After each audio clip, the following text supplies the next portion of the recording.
Car appears to be totaled. Sad day.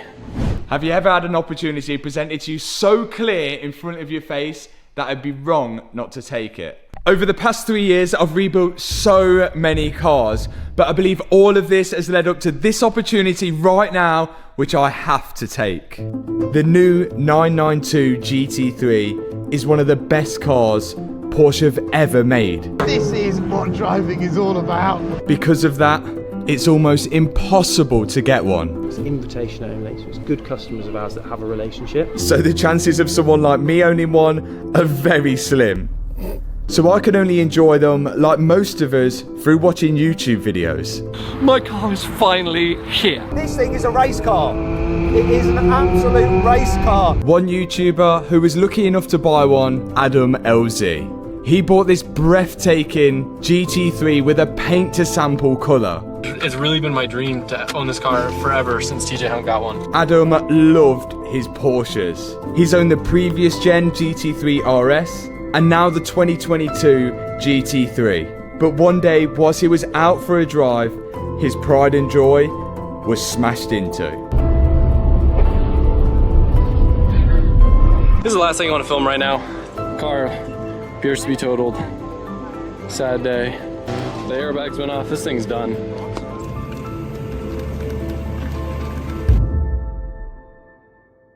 Right, so this is Adam LZ's GT3, and we think we've came up with a plan, but I don't know anything about Copart in the US. Apparently this has got like a clean title. If I bought this, it's in Knoxville. I don't know how far away that is of your place. Is there any chance of me being able to take it to your unit and rebuild it at your place?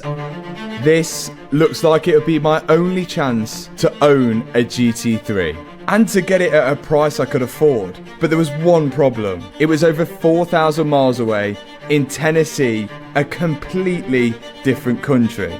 And buying a car from Copart there wasn't as straightforward as I first thought. So regarding buying a car over here, it really differs state to state. And it seems like, you know, a handful of the states require you have a license, the other handful don't. If they told you you need a license, you probably do. I can look up later on. You have a couple different angles the way you can go. Turns out to buy a car in Tennessee, I needed to use a broker to bid on the GT3 for me. And this is where Freddie, aka Tavares, comes into play. I only met him a month ago, but I know he has an account with a broker that could bid on the car for me. And sure enough, he agreed. Bonus time. We're winning. Sold on approval. Won it! This is one them. Oh my days. Are you kidding? No. Is that for me? So I've just spent the most I've ever spent on a car, which is crash damaged, which I've never seen before, which is also on the other side of the world. The crazy thing about all of this is that I've never even been to America, and we've just bought a car out there that we've not even seen, only on the internet. So I am 100% bobbing my pants. Buying the car was one step, but being able to fix it and find parts is another issue. Trying to find some parts for it as much as I can really before I fly over on Friday. And I didn't know whether you could help with that, whether you have any parts for that or could help me find parts for that. For 992 GT3? Yeah. Absolutely not. You're better off just selling whatever you can or trading in. Right. Okay. No worries. Thank you. What the fuck? What? She just told us to get rid of it. So basically just told me to sell the car. Buying parts for the GT3 out in the US seemed to be a lot harder than we first thought. And I wanted to order as much as I can before I went over there. Your best bet, Ryan, I got this. So your best bet is to probably, if you have a list like that, you can email it to us. Yep. At info@suncoastparts.com. No one in the US would sell us parts. The only other thing as well, this tool to get the wheel off. If we don't have that, then it is game over. But Silverstone Porsche in the UK would sell us parts, so we had a plan. Yeah, fine. So I'll order all the other bits. I'll get it dropped out to you as soon as I possibly can as well. Wicked. And that was to order as much as we could in the UK and take them over in our luggage. No way. Not the- No. Not the lower crash bar. No. Oh no! No! I ordered £2,000 worth of GT3 parts and packed them into my suitcase. And I knew that we was going to need a lot more when we was over there. 1 bag, 2 bag, 3 bags full of clothes, but mainly parts. Hopefully we can get this into America. I think this has got to be legal. Hopefully. Let's see if we can get it through. This was it. Everything I've learnt through rebuilding cars have led up to this moment right now. Boarding a plane with Porsche parts to go and fix a GT3 I've just bought. We're in. The parts checked through security, and before we knew it, we was on the flight to Florida. Here we go. This is it then, 9.5 hours to America. Please let this Porsche be good. Let's go. Welcome to all of this. We touched down in Florida. My first time ever in America.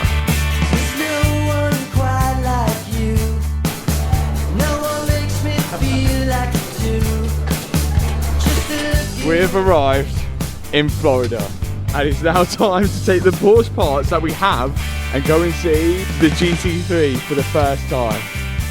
Here we go. You changed my point of view, like nothing before I knew. So here's the plan.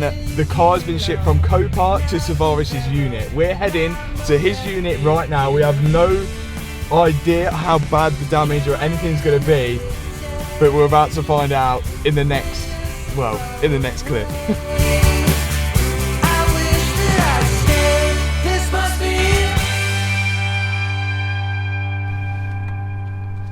We go. Are we already doing it? Oh, you start early, man. How are you? Oh, good. What's up? We're experiencing America for the first time, so everything is literally so mental. So here is Freddie, and I've got to say a massive thank you to him, because without him, none of this would have happened. He's honestly one of the nicest blokes I've met, and has really allowed me to fulfill a huge dream. So if we can pay him back by going to subscribe to his channel, that would be so good. Wow. Oh my god. Ladies and gentlemen, the 992 GT3.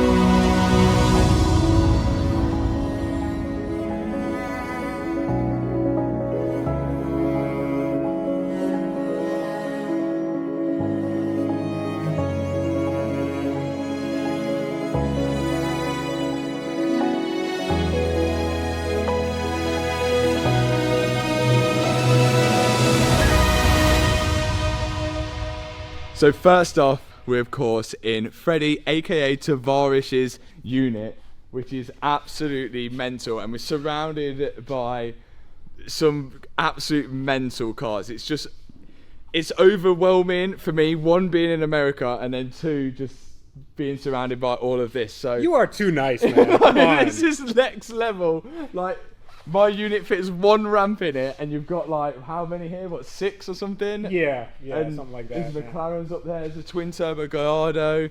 Yeah, we got an Aston Martin DBS, Ferrari 430 Scuderia, Audi R8 V10, Skyline GTR Nismo, another Audi R8. You know, there's some toys here. Yeah. But this is nice. I'm so looking forward to this. I don't even know what to say. It's literally so overwhelming, all of this. But I guess a good place to start is the damage. Bumper's definitely gone. There's nothing salvageable on that. Front crash bar seems actually to be okay, although it looks like the insurance have drawn something to say that maybe it's broken, but I guess we'll find out. This cooler looks okay, it's just disconnected. Headlights broke, wings broke, or fender if you're American. This wheel is broke, which I think are $6,000 per wheel.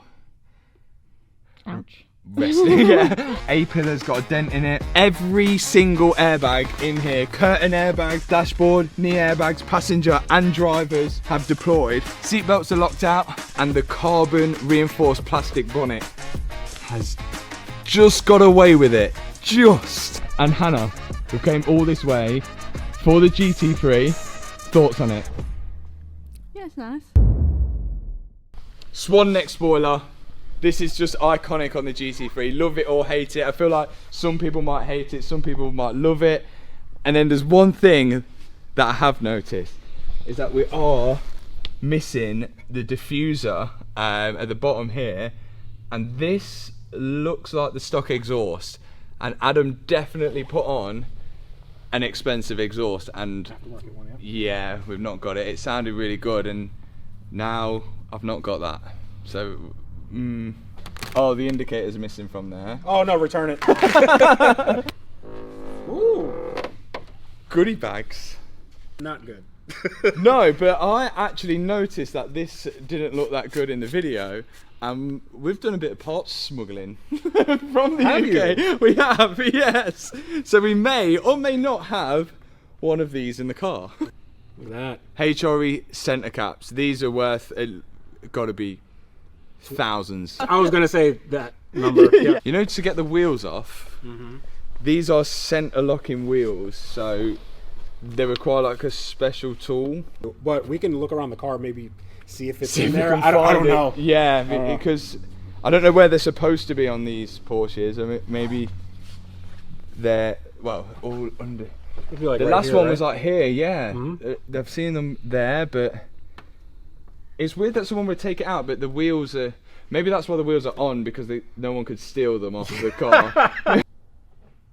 Did you see what just happened? What happened there? All right, so come around here and now unlock it. Look at that! No, That's way. cool! Cheers, Matt. I didn't even know that. It's like a Tesla. So the door handles, I mean, that's like a cool factor. That's pretty cool. That is cool. There's so many things on this car which are just so cool. The carbon bucket seats, they're going to be like thousands of pounds extra, I imagine. But it's just cool that I would probably never ever would have bought one of these brand new. So being able to buy it crashed and then repair it is just another, well, it's part of my dreams, I guess. So this one is a paint to sample car, and like we said, it was a one of two, but it's a manual car, Yeah. and it has the wing, so it's a manual non-touring. Yeah. So I think this car, if it was in good shape and not crashed, I think this would probably be like $325,000. Absolutely insane. That's nuts, right? And that's used. The damage, we're probably going to have to get it in a lift to see, but we want something to... One thing I want to confirm with myself right now, just to make me feel a little bit better, is does it start? Because I remember when Adam crashed it, it wouldn't start afterwards. But my Cayman S didn't have a pyro fuse on it, which... You know what, let's just try and start it. Oh, I've got it. Okay. Okay, I'm going to start it. It's on the left. Oh, I just opened that. Okay. Oh, oh, it's not. You don't actually put the key in. Nope. Okay, I'm guessing clutch down. Okay. That's loud, isn't it? Did you hear that? Why is it doing that? It's German. Is it going to always do that? I don't know. That's really annoying. What? What if you put your foot on the brake and the clutch? Brake clutch. Aha! What? I don't know. I'm just spitballing. Oh, that is cool. Look at that, it's all digital. Can you see that? The dash is like fully digital, which that is well cool from Porsche. I love that. 2,500 miles. I feel so bad for Adam. Like that is. Wow, the clutch has got so much play. Okay, here we go. Yeah, there's.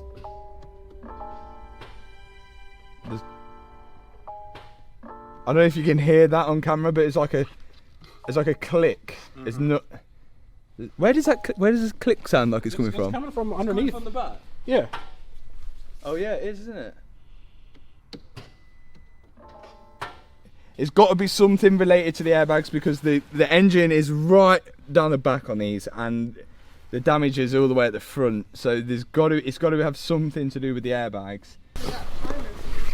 Well, that's what it normally is, isn't it? Yeah. Yeah. You want me to put it on the scanner and see if the power fuse is Let's on? try that, yeah. Let's get a diagnostic tool. So there's no time for messing around and we're straight to the auto. I plugged it into the OBD to find so many faults, of course, but one of them relating to the pyro fuse.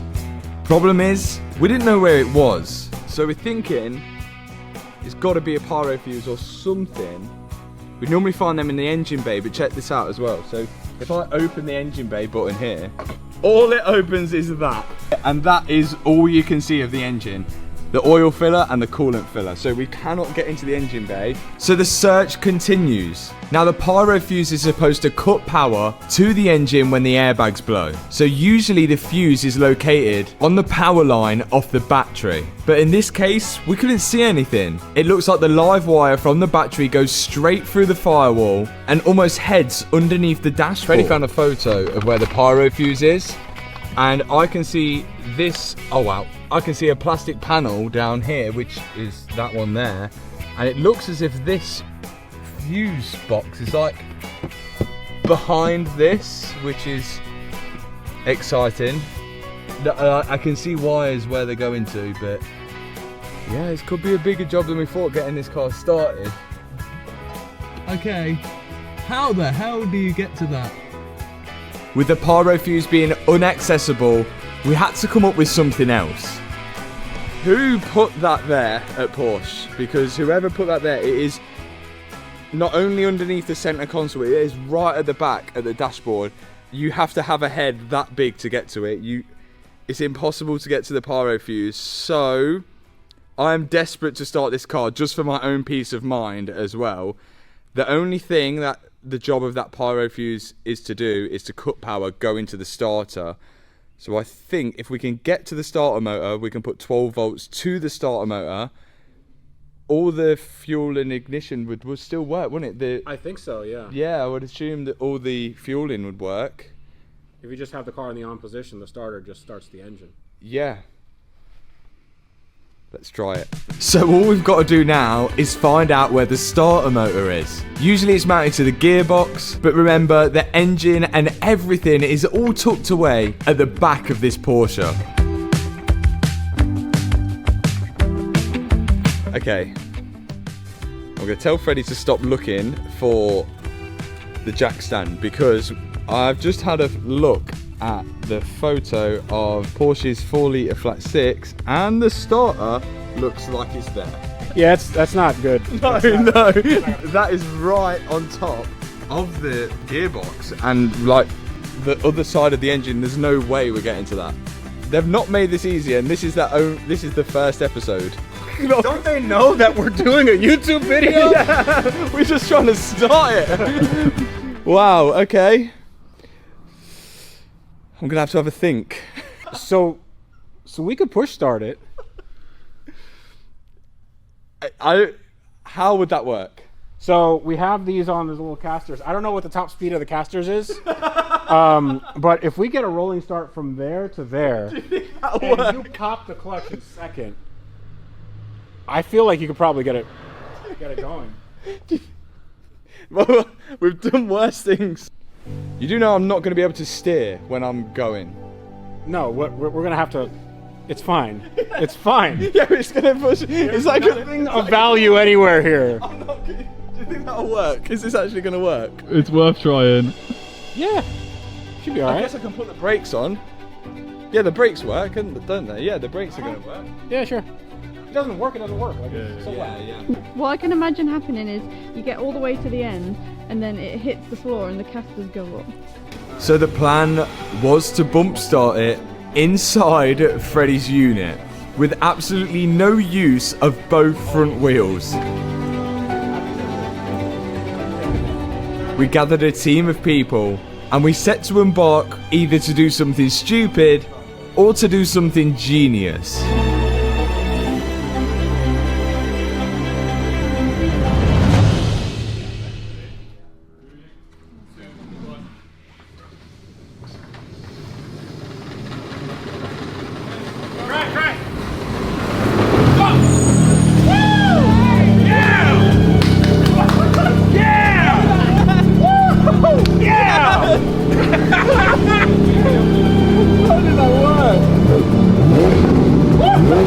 Yeah!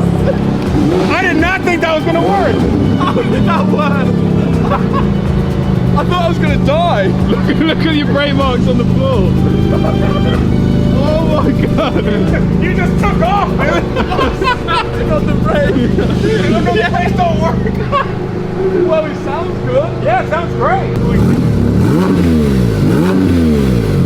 Wow. How did that work? Awesome. How did that work?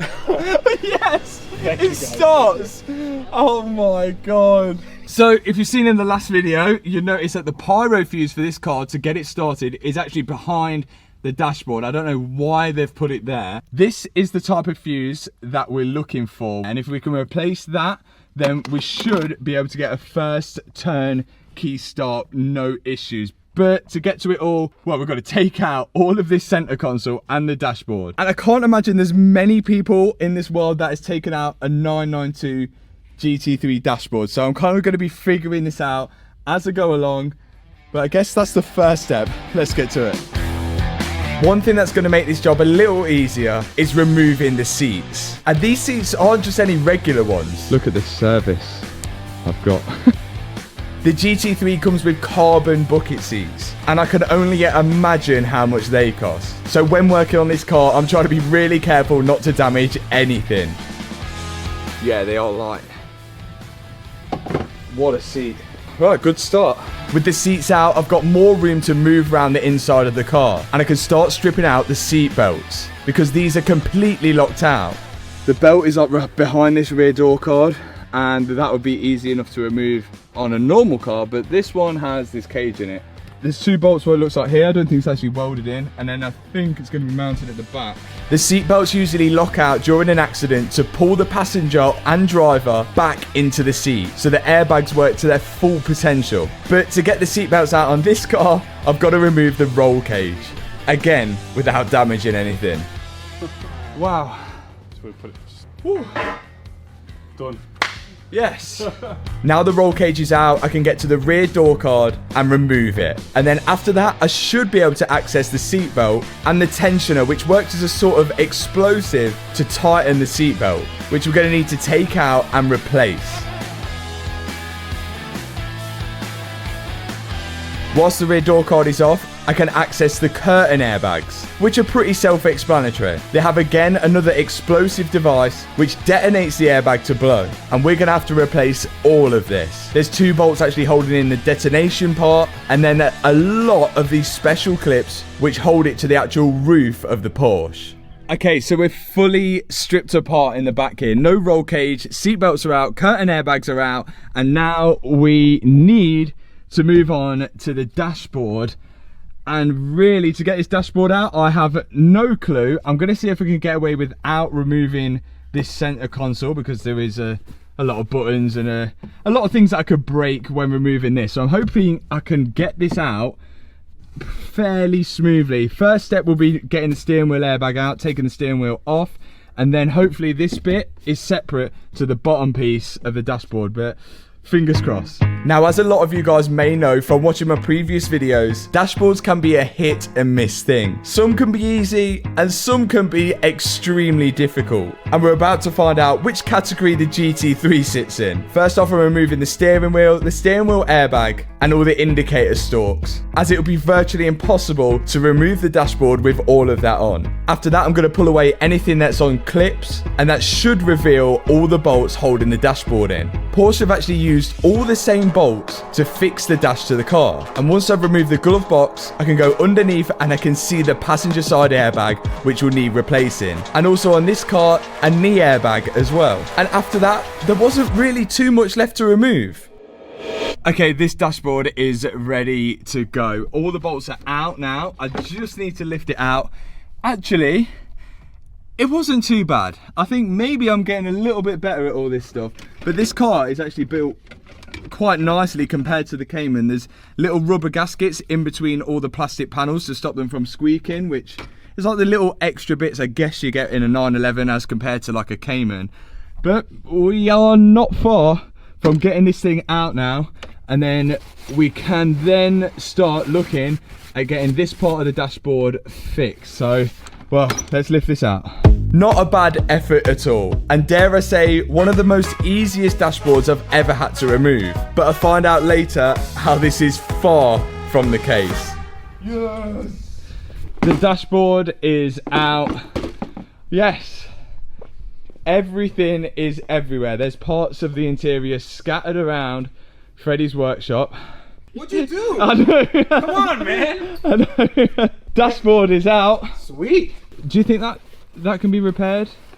Yeah, absolutely. So I have a good interior guy. We can just cut this and either re-glue it or re-sew it. Perfect. Should be good. And they can keep all the original stitching, and job's a good one. Absolutely. Now, I'm only in Florida for a limited amount of time, so I'm trying to get everything done as quick as I can, especially the dashboard, as it's only a matter of time before I forget where everything went. And that could be a serious issue. And you're probably wondering why we haven't even started with the actual damaged part of the car yet. Well, we have one issue.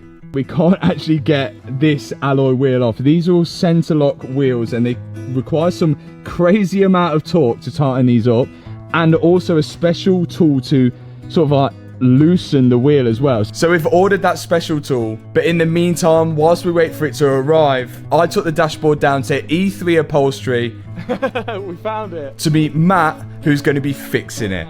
Matt was super helpful and really knowledgeable about this sort of stuff, as he's retrimmed so many of Freddie's dashboards. And not only is he going to be doing that, he's also going to be taking the seat belts from us, as he knows someone that can fit some new tensioners on them as well. So thanks E3 Upholstery, we'll check back with them later.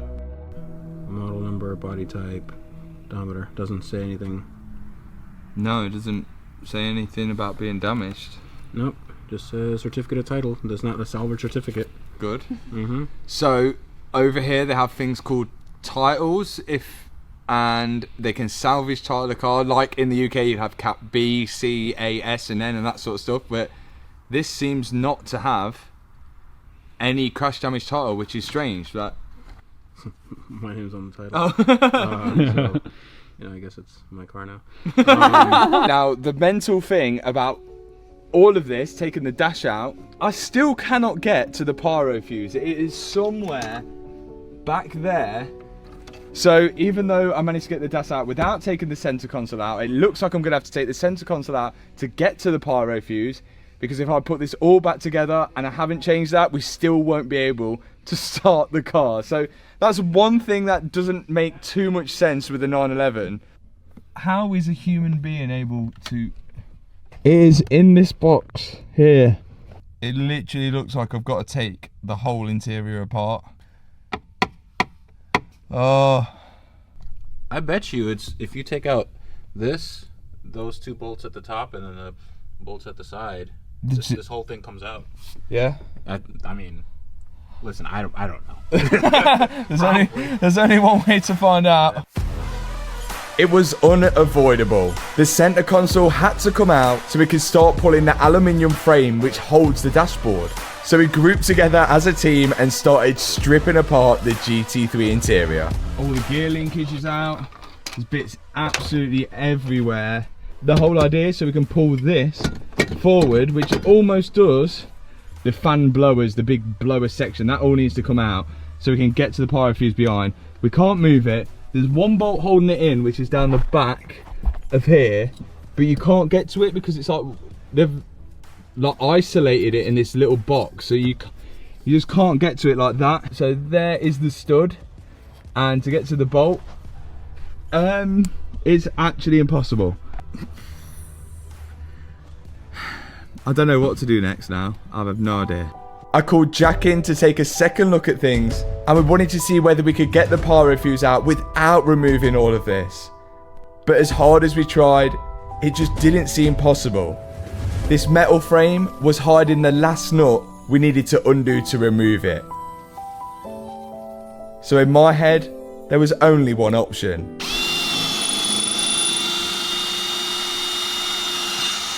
It's me just drilling a $300,000 car.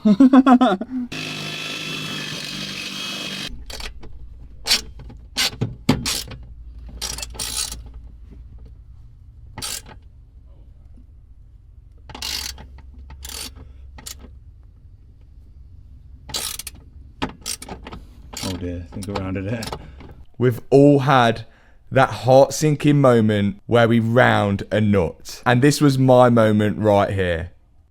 But then we found something. So just out of chance, we just saw a bolt there, and I thought I'd just screw it.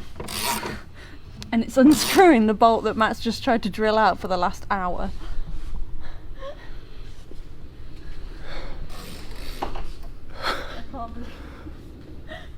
I mean, it makes perfect sense. I mean, put all the other bolts inside the car, put one outside. Wow, wow, wow, wow. Is that even coming out?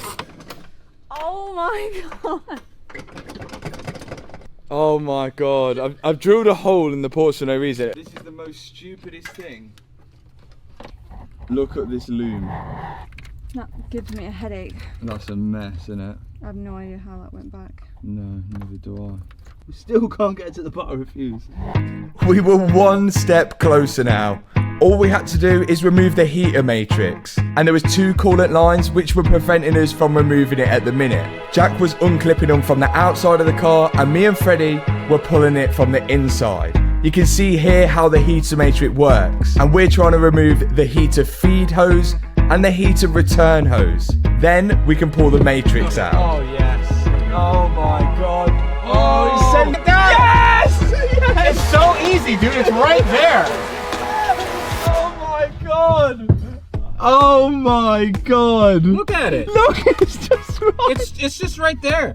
So why couldn't you? So couldn't you like just move it slightly to one side or the other? I mean. Oh my god. Oh. I want to cry. This was a lot of work. Like, it's an excessive amount of work. Who did this? Who did this? Who put this there? Why? There you are, my friend. So how does it work?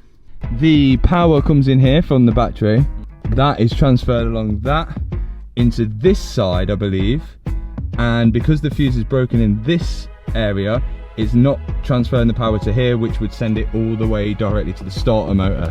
This is insane. I've never seen anything like this. I've never seen that. All of that work for this tiny fuse here. And the good news, it was actually broken. We didn't just take that out for no reason at all.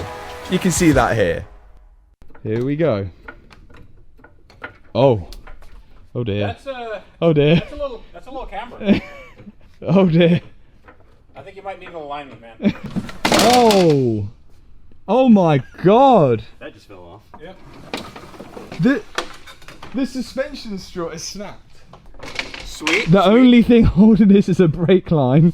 Oh, okay. Probably not the best thing. Nope. Okay, how will I get this wheel off? So we have a wheel tool over there. Oh my god, it's on like a... Jeez, what is this? You want to know how much that tool cost? How much is that? 5,000. Five grand. I'm putting that back down. Wow, and this is the locking key. Yeah. To get it off. This also has carbon ceramic brake discs, and I'm really hoping that there is no damage to it when we get this wheel off. Yep, me too. Carbon brake discs have their pros and cons. The pros being they dissipate heat a lot better than steel discs. They're also a lot lighter than steel discs. And because they dissipate heat better, they also take a lot longer to wear. But all of this comes at a price. With some carbon discs, the price starts at £4,000 per disc. So I'm really hoping there's no damage to any of mine. Right.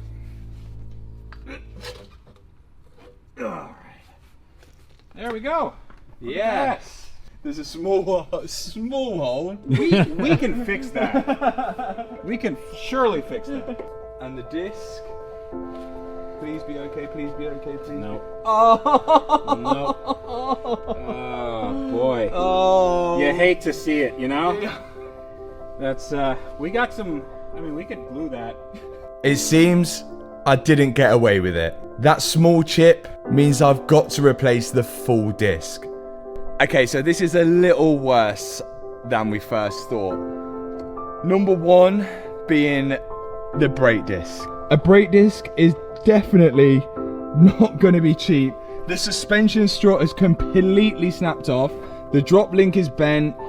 Oh my, this is a double wishbone suspension. I assume these look okay. Probably not a good idea to keep them. But the one thing that we have noticed, this front control arm right here, if you guys can see when I zoom in, has pulled away from the tub there. The whole bolt and the whole system has pulled away, and this is all cast aluminium, and that part is a structural part. And with it being structural, we have to be so careful how we repair it. It can't just be re-welded back up. It's looking like we'll have to replace the whole thing. And we already know that Porsche in the US won't sell as structural parts. And all of this is all aluminium as well. So you can see here, a lot of the stuff is riveted, it's bonded as well. So I don't know how far or how much of this front tub we're gonna have to replace, but I think it's probably gonna be all of it. And this is, oh, it's actually huge. I don't think we're gonna get that on the plane. No. There's a little dent right here. Yeah, someone's, the That's insurance not terrible. looks like they've drawn something there. Looks like it's right here, that little crease. Came back and kicked into something. What's behind there? Like the pyro fuse. Yeah, yeah, and everything else. This GT3 was a huge risk for me, and I bought it because I really wanted it, and I'd never get the chance to own another.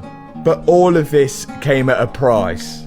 That price being $160,000. The most I've ever spent on a car.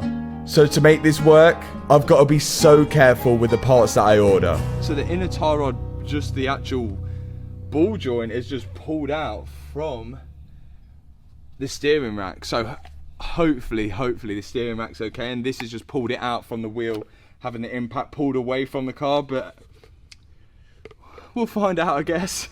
Hello. So I've got a 992 GT3, been in an accident, and I'm going to need some parts. And you want to do insurance, or you're going to pay for the parts out of pocket? Out of pocket, yeah. I bought it crashed. We were going in with low expectations, as normally to buy a lot of parts you have to be a registered repairer, but things were looking good. So surprisingly, it's actually more help than we first thought, and we're doing all right. We were actually able to buy some parts, and they even had some in stock we could take that day. But what about the structural stuff? If we needed any like structural parts, like we're looking like we might need the front tub. If you need, yes, if you need a structural part, the car needs to be at a Porsche accident repair certified center. shop. Yeah, okay. So it's still bad news for getting the structural parts. But one thing I wanted to find out was if there was a better way of removing that pyro fuse. I was the one that figured it out for the tech, and it took us like 2 weeks to figure it out. Well, that's what we was like. Even the Porsche schematics, all the instructions and everything, it tells you it's in one part. We took everything. They took everything apart there, not there. And I was like, hey, it's in the bottom of the dash. You're gonna have to take everything out. That's literally what. C unit, the whole nine. It's right there on the floor. It's a pain in the ass. It looks like we managed to figure out the pyro fuse quicker than some of the Porsche techs. Maybe I am getting better at this stuff. And we've even left with some parts that we need to rebuild the GT3. Would you go through all this stress for a car that you dreamt of owning? Time to get the dashboard back so we can begin putting it back in. E3 upholstery. Let's see what Matt's got up to. I'm sure he's pulled through, I'm sure. Only the other day we dropped off the broken dashboard to Matt at E3 Upholstery, and he's just dropped me a text to say that it's ready. Dad, you never would have known. Nope. Matt smashed it in literally like a day as well. Yeah, so it was cracked. It was cracked in 2 places, but it's made to break a specific way. Yeah. So I just used a little bit of CA glue on each one of the parts that broke, so it'll break again, God forbid. Yeah. But, you know, if it does, it's not any less safe than it was. So a huge shout out to E3 Upholstery and that amazing turnaround, which now means I can get back to the GT3 in the unit and start refitting the full interior along with that freshly trimmed dashboard. And I've also managed to get a second-hand passenger side airbag, or brand new second-hand. So now I can reassemble the dashboard along with the passenger side airbag, which leaves it just about ready to be installed.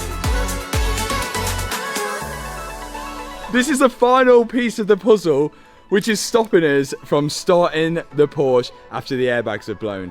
The pyro fuse.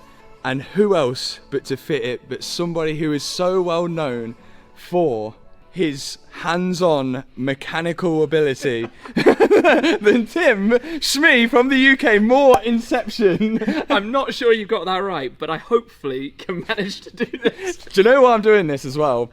Because if that blows again or it doesn't start, I can completely blame it on you. Let's get this fitted into the absolute mess of a Porsche. This doesn't feel normal. So, On right here. there, that is where it goes.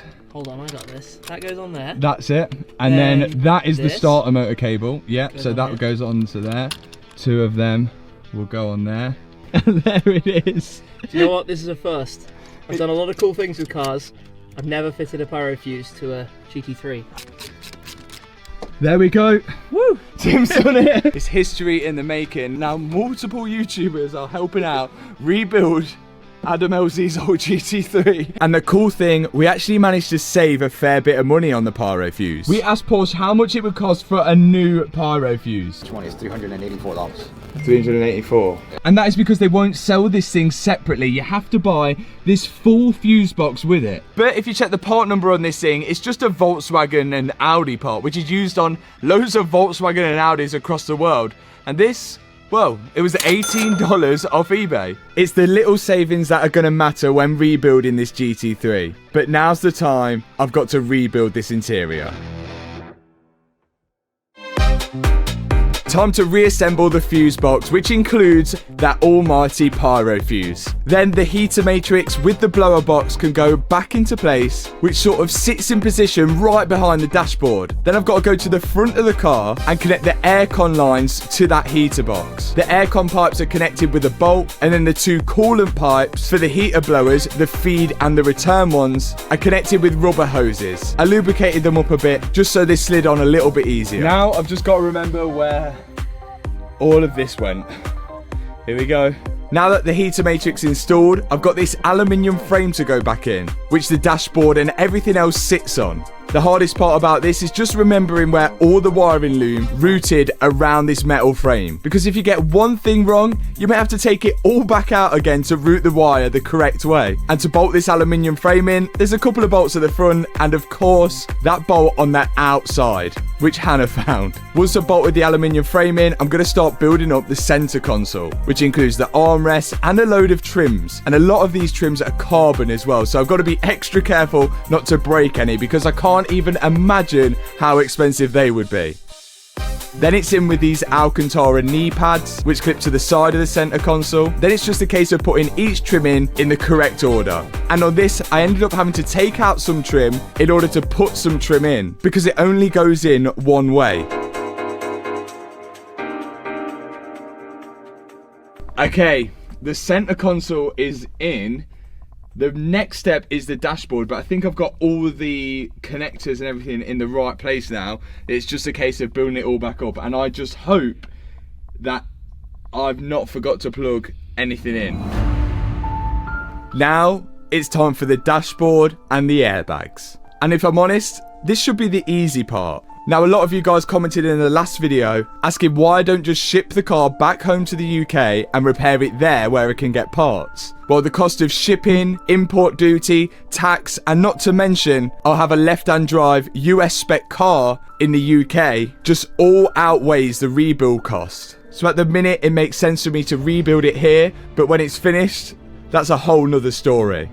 Right, I've just called Matt over because I'm on the final pieces right now. And if you're new to the channel, if you are new to the channel, make sure you subscribe. But the old subscribers or the OG subscribers would know that when we fit a dashboard, we have a little game. If you have 10 bolts left over, that means you've got a, well, it's a 0 out of 10. If you've got 9 bolts left over, you have a 1 out of 10. Because I find it virtually impossible to fit a dashboard, the amount of bolts that it takes, and not have any bolts left over. But I genuinely think I could have done the perfect 10 out of 10 fitment. These were the bolts for the dashboard in here. They use all the same bolts, and I have, how many left? 1, 2, 4 bolts left over. 2 of which are going to hold this trim in. 1's going to go there.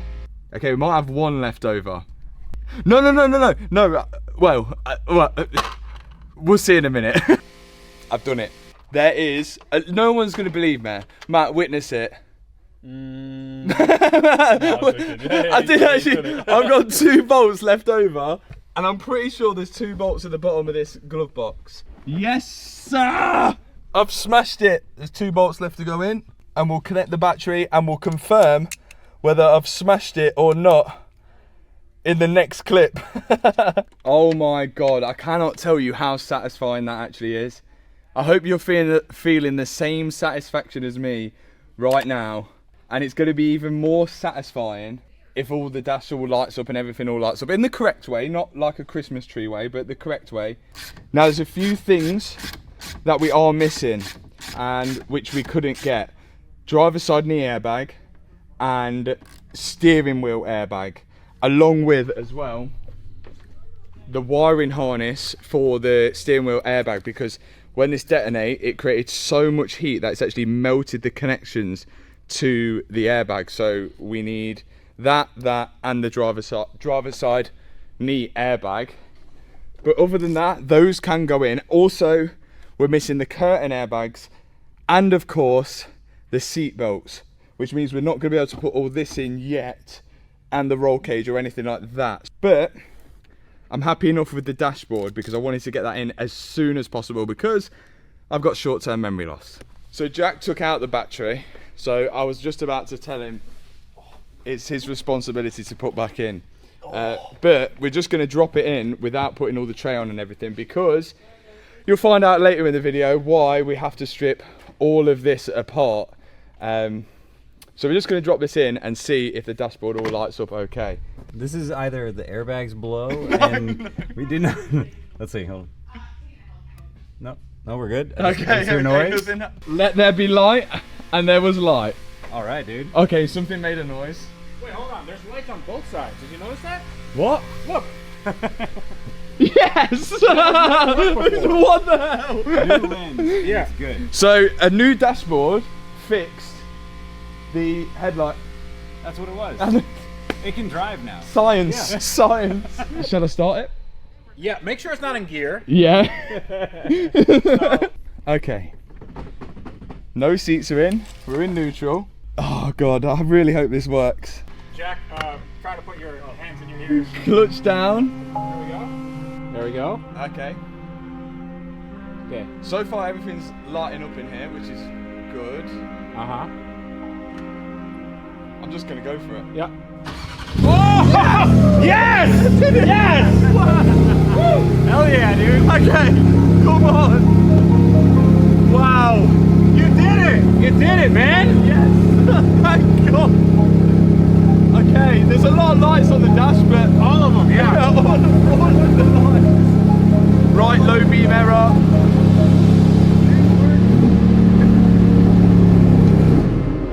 Dude. Hell yeah. Yes, it starts with the key and not pushing it down the unit. Oh my goodness. The relief. Yeah. That was almost too easy, you know? No. All you had to do was take the entire interior apart, and there you go. Oh, I feel happy now. Good. I feel happy now. It started of its own accord. Wonderful. Now you just drive it off. Just go. You're good. Yeah. About that. The dashboard was in, but we're a long way from fixing this Porsche. Now I can throw my attention to the actual damage. So originally we thought that we might have just got away with some suspension damage on this, but turns out it's a little bit more sinister than that. We now know that this thing has damaged the front tub. So in order to kind of work out what's next, I've just got to strip all this apart so we can take a better look at it, and then we can really go from there. The front wing is completely crumpled, so I'm going to start taking that off first. And surprise, surprise, Porsche put a bolt which is impossible to get to unless you remove the bonnet hinges. So we'll come back to that in a minute. I'm just going to remove all the bolts on the inner side of the wing first, which are fairly easy to get to. Then remove the filler cap, and then me and Jack are going to remove the bonnet along with the hinges as well. And this bonnet is carbon fiber. It's around $10,000 worth of bonnet, so I'm going to be careful with it. And now that I've got the wing off, I can take the headlight out and start dismantling the front suspension, well, what's left of the front suspension. I'm not sure why we're being so careful with that front disc. There's no way we can use it again. And finally, I can lift the majority of the suspension off. Now, I wasn't expecting it to get any better, but also I wasn't expecting it to get worse, and it has. And that's why we're in our happy shirts. Even Matt's wearing a happy shirt. Matt, let me... Happy Florida shirt. Come down here. So, it's taken more of the frame here. So it looks like the wheels hit, and what we can see, I don't know if you can see that, Matt, it's like bulged out here. So like part of the frame is bulged out, and the door, does it catch it? Does the door catch that? No, but it's close. It looks like not only have we got to be moving on to the front tub where the bolt's pulled out, and a few of you have mentioned, why don't I just patch that up? If it was somewhere else, like this hole here, then we could, but because a bolt actually goes in here and the suspension arm sits on that, and it's a GT3 and we're going around a corner, if you want to risk that bolt being pulled out again, it's not the most ideal situation to have. But then this thing is going into the territory of unknown, really, so I'm gonna have to figure out what parts build this section up, and I guess all of us as a team are gonna have to build it in our happy shirts. Freddie's missing a happy shirt. Every shirt I wear is a happy shirt. The key to rebuilding a car like this is to stay positive. We can't let these small things get us down, else we'll never be able to rebuild it. Here's the rest of the suspension. This was the front strut, which is no longer anymore. As it looks like we're gonna have to replace the whole front tub, I've got to make sure I can expose it so we can drill out all the rivets on it, which means taking off everything that's attached to the front tub, including the front cooler, all the locking mechanism for the bonnet, the arch liners, the washer bottle, the headlights, and the rad pack on that side as well.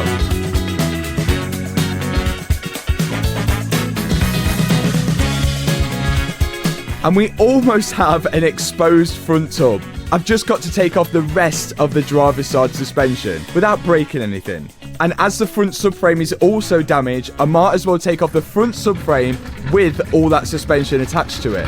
So I'm getting the car in the air, removing the under tray,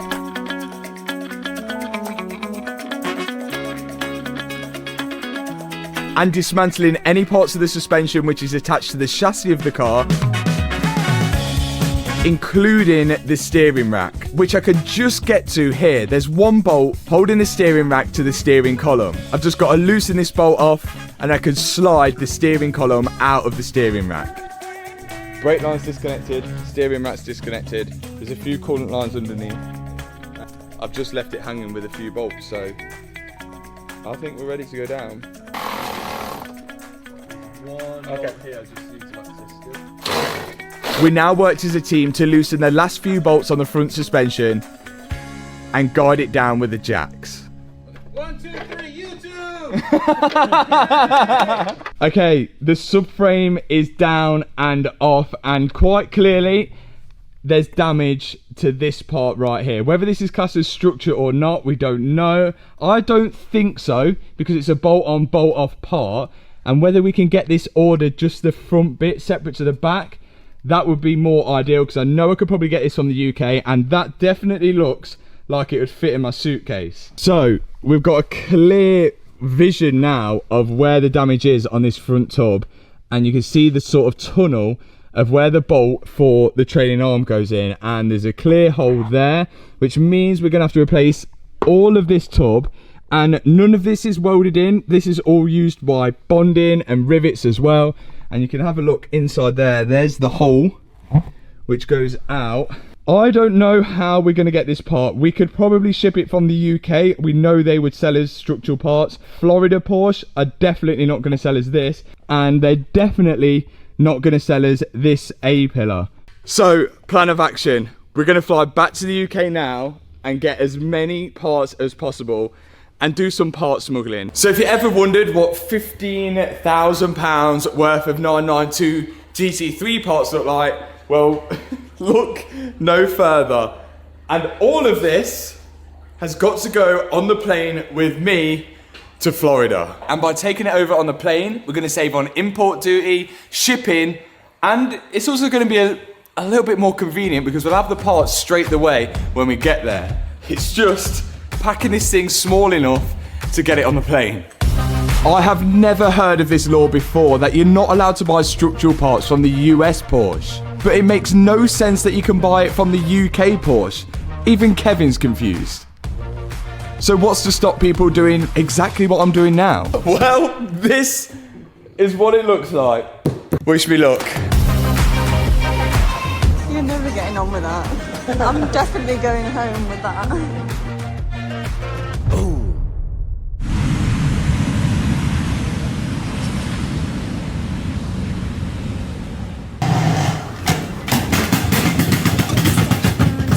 Here we go. We've got the parts. Let's go see the Porsche. Here's my luggage.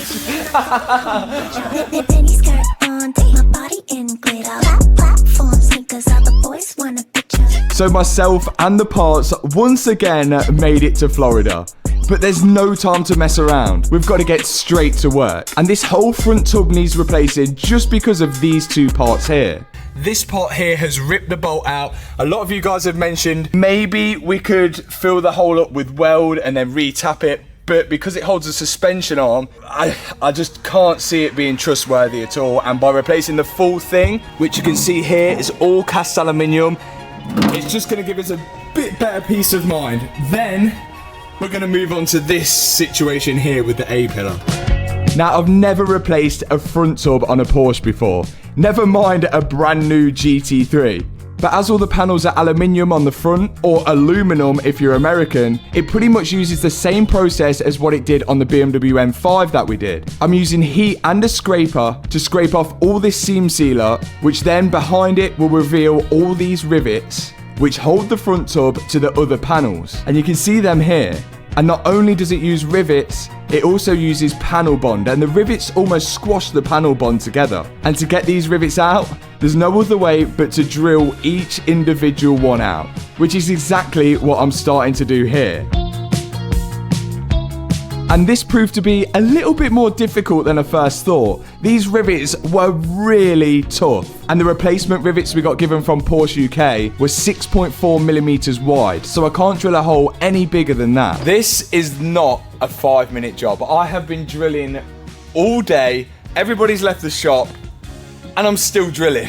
I was on the final rivets, which were inside the tub. But the more I was drilling, the more I was going through drill bits. I think one drill bit lasted me 2 rivets. Give us the goods. So we had to venture out into some American hardware shops. See if there's like some hardcore drill bits, you know, like made out of like granite. We've got to drill through 6 rivets and we've got the full set. And we're back at it. The best thing is that we were supposed to be drilling 6.4 millimeter holes, but all the American drill bits were in imperial measurements, which I have absolutely no idea about. But once I got them all drilled out, I can then heat up the panels, which will split the panel bond. And then myself and Jack started cutting the tub into smaller pieces so it was easier to separate from the rest of the body. We just hoped we was doing this job right.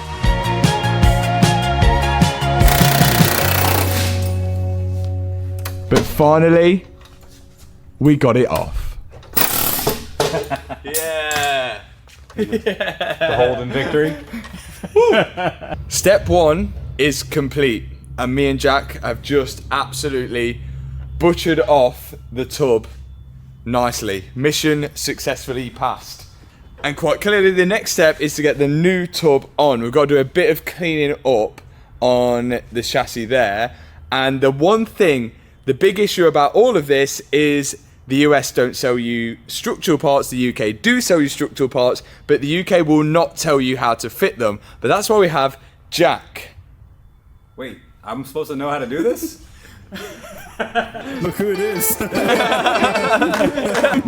Jack's organised some tea bags. When things get difficult, you call your dad in. I flew him from the UK to America to see the GT3 for the first time and help with the build. And also Hannah arrived with some parts. It's like Christmas. I just hope all the parts made it in one piece. £2,000. It made it. Yes! Looking good. The full team has arrived with even more parts. But let's break this down.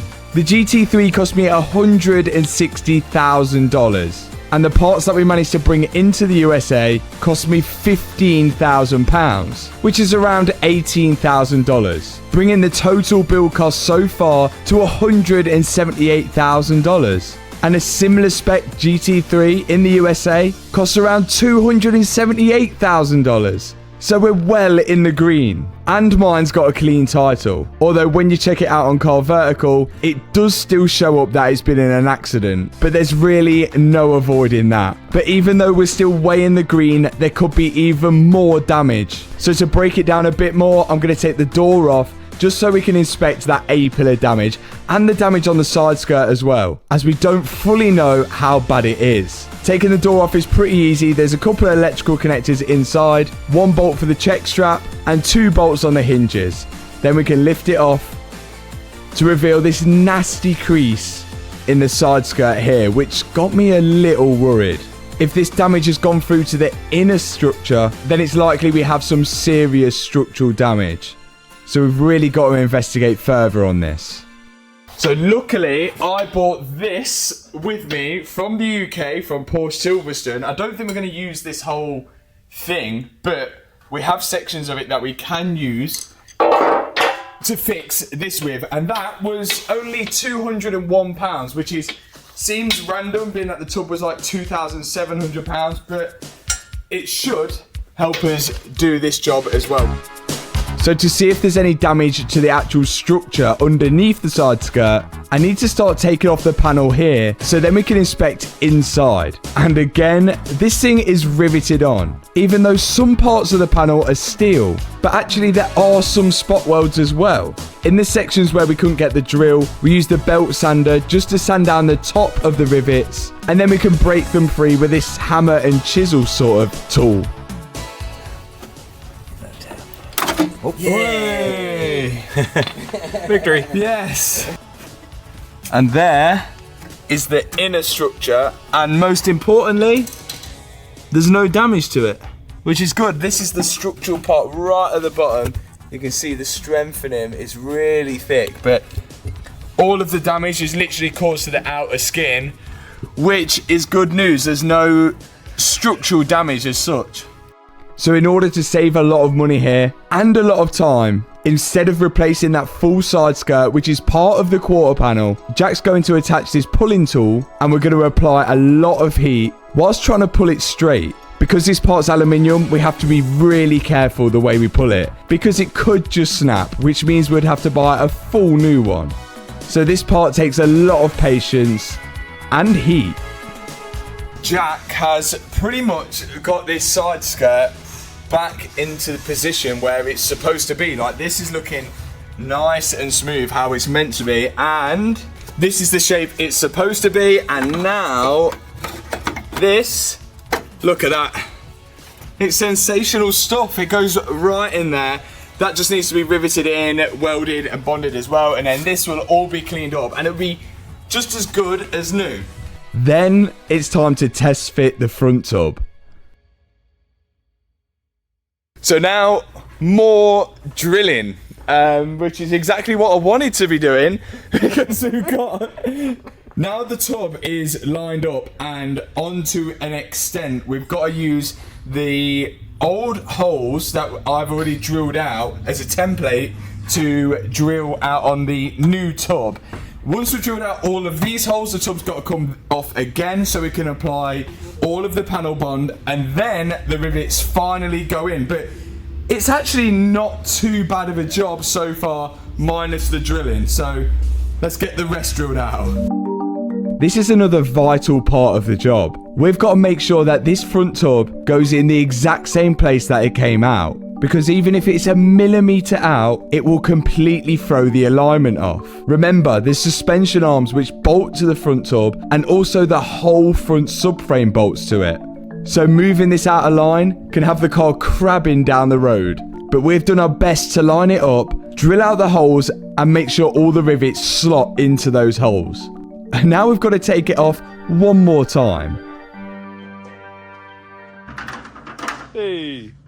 As I've mentioned, Porsche will not tell us the procedure of fitting this to the Porsche, but they can sell us everything, including the bond they use to fix it to the car. This is like a 2-part bond, 1 part red, 1 part white, don't know what else is in it. Managed to get it on the plane. From what we have taken off, we can see where the panel bond was, which you can see on these bits here. Any part there was rivet, there was panel bond. So we're going to run panel bond all along these edges, and then the rivets are going to squash the new panels together and then hopefully set. I don't know if we've got a setting time on here. It might say, it might not say, but hopefully, I think that's going to do it. But someone will probably let us know in the comments that it's wrong, but let's do it. Vital part number 2. As soon as we apply this panel bond, we think we have a maximum of around 45 minutes setting time, which means the front tub has got to be on with all the rivets in within 45 minutes. And even applying this panel bond takes time. We've got to be so careful to only get it on the parts where each panel are connected to each other. So we've got the full team on it now.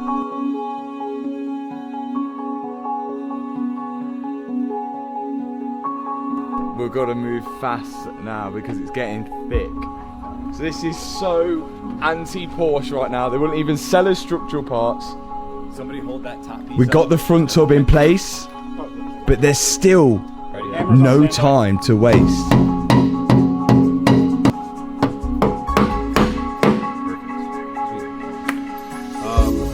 We're gonna run the rivets in it first before we put the bolts tight.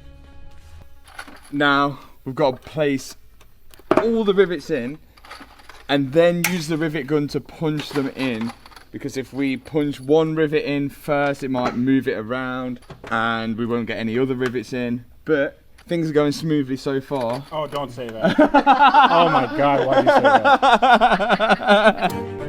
that? Jack is on the rivet gun duty, and it looks like me and Freddie are supervising. You can see how the rivet pulls each panel together, which is really going to give it that strong bond that these structural panels need. Again, we're working as fast as we can here, but also trying to be as careful as possible. This is a vital part of the car. And look how neat that is looking. With the new rivets in place and the panel bond oozing beneath them, it almost looks like we're professionals. We've just got to wait for it to set now. But let's not forget the side skirt as well. Now that Jack has pulled the side skirt back to the place it should go, we've got to fit that small structural bit that we had to cut out previously. So we prepped the surface, ready for some weld through primer, because parts of it are welded, and then also some structural bond, as some parts are riveted and bonded. Then Jack is guiding in that little structural panel at the front. And in go the rivets. But we can save the welding until later. You've got panel bond on your head. Turn around. Turn around. What, red? No, black. Turn around. Black? I didn't even use the black. That is now in. Apart from there's a few bit of spot welding that we need to do just to tack it all in nicely, and then a little bit more body work. But a productive few days on the GT3. Most of the big body work is done. We've now got the front tub in, and that, I think the next step is starting to get all the suspension and everything back on. We've got the car. It's looking better to an extent. We've got all the front tub on yesterday, got all the rivets in, bonded on. We've done some work to the A-pillar, and now it's starting all the suspension components and everything from now on. So that's the tub you bought from the US, from the UK? Yeah. So, and the tub was used, or was it brand new? Brand new. So they sell it to you over there without... Yeah. It seems even Chris from Champion Porsche was shocked that the UK could sell us structural parts, but the US couldn't. But now I'm just waiting to find out whether they would sell us airbags. But after a small wait, it seems we got the all clear on it. Just needed Hannah to pay for it. I've got all the money. We have secured not only some parts, but also airbags. They can't sell you structural parts, but they can sell you airbags. So what sense does that make? But there's one mistake that I made later in the video that could see us taking a second trip down here. And being that we've spent a small fortune here, it seemed wrong not to ask the question. Oh, can we see the GT3 RS?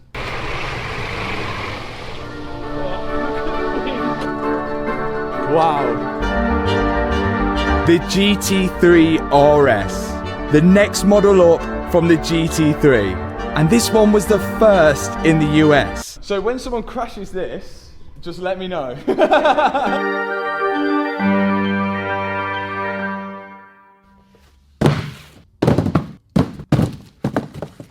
So this sign on the box here means that it contains a kind of explosive device, which obviously means taking it on a plane would not be the best idea. And the explosive devices which are in all of these boxes are of course airbags, which is what we need to finally finish doing the interior. We're just missing a few more airbags, like the curtain airbags which sat up there, one knee airbag, and of course the steering wheel airbag. As well as the steering wheel airbag, we needed the steering wheel airbag wiring loom. That's because the old one melted to the old airbag when it deployed, because they get so hot. And we're hoping as well that this new wiring loom will stop the horn from being constantly on. But we won't find whether that works until we get the battery connected and try and start it again. So this fitment looks the weirdest thing, because you can move around this airbag like that, which I've never remembered you could do, but everything's all in place and it feels like it should work, and that's how it is. But I just don't remember them being that movable. But there's no way you could fix that to be any better, because it only has 2 fixing points each side which push in. So I'm saying that's done, but we won't find out until the battery's connected. Next airbag to go in is the curtain airbag. These are usually hidden above the headliner, and it's the same in the Porsche. They're bolted to the rear quarter, and then it's only a bunch of non-reusable clips to clip it into the roof.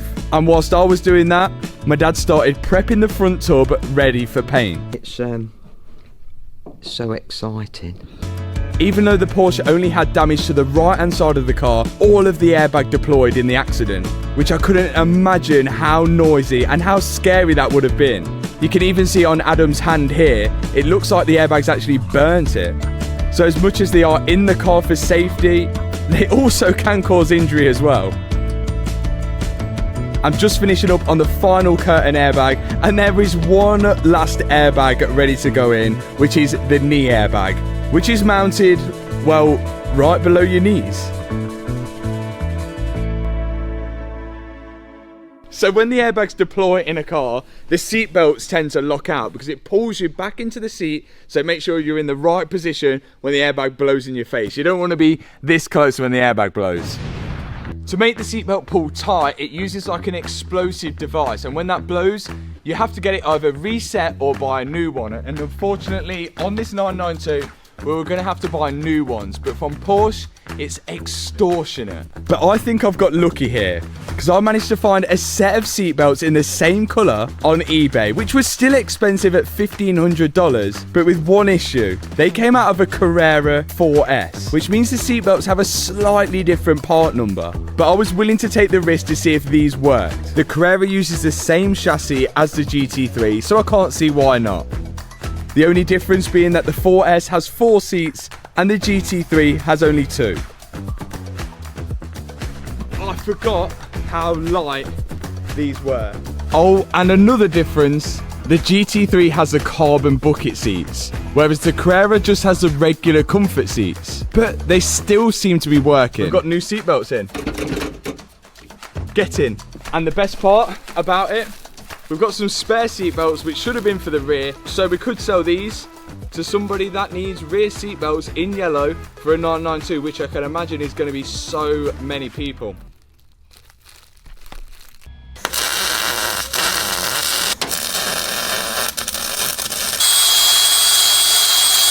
Okay, this is all prepped, ready for paint, but we've got to get this thing outside so we can paint it, and obviously there's no front subframe, suspension components or wheels on it, so we're going to get it on skates with the back wheels and sort of wheelbarrow it out at the minute. Hopefully it goes well. So Jack just finished off the final welds to the front tub, and that leaves it pretty much all ready for paint. But there's a few final things that we need to do to it before we apply the first coat. We're out. So where each panel joins to another panel on the Porsche and on most cars, you can see the seam sealer which is over the top of that, protecting the two panels. But where we've fitted the front tub, you can see all the metal is exposed. So first thing we need to get is the etching primer. This is going to protect it from any corrosion. Jack applied a layer of that, and then it's time for the masking up. This is going to provide him a nice straight line to get the seam sealer perfect. Because last time I tried doing the seam sealer, it didn't end too well. And that's why I've passed it over to Jack for this one. He runs a line of it along the top and then paints it in using his paintbrush. And with help from the masking tape, it should leave us a nice straight line. Oh, look at that. And how satisfying is that? It almost looks OEM. In fact, it probably looks better than the OEM seam sealer. But there's one last thing we need to do to finish the job, and that is paint it. The reason why we didn't spray this whilst it was off is because if we painted it, we'd then have to file it all down to put the panel bond and the rivets in and everything like that. So it's on, we've done it now. Again, we're letting Jack tackle this one. He got the exact paint code of ultraviolet mixed at the paint shop, and now we're just spraying it all over the front tub. When the car leaves the factory, it only has a base coat on this front tub, so the paint wasn't too great to start with, but now it looks absolutely incredible, especially with the new seam sealer. It's the best looking front tub in the world, I'd say. It's looking good though. Look at that. It's paint to sample. Purple. Don't crush it. All painted up now. Now it's literally the case of bolting everything back together, as well as the new parts that we brought from the UK. Let's do it. Once we have all this assembled, I doubt you'd ever know that this car's been in an accident. So on the back of this crash bar are the horns. If we've fitted that airbag correctly and we've got it all working right, then these horns shouldn't be on when we start the car. Else these are going to be screaming. I guess we won't find that out until we connect the battery up later in the video and try and start it. But now finally, the Porsche is starting to look like a Porsche again. The front cooler is on, and so is the crash bar. Next up, it's the radiators. This is the left-hand side radiator with aircon radiator and fan on the back. And this is the right-hand side one. Well, was the right-hand side one, which again, ripped half the tub out with it as well.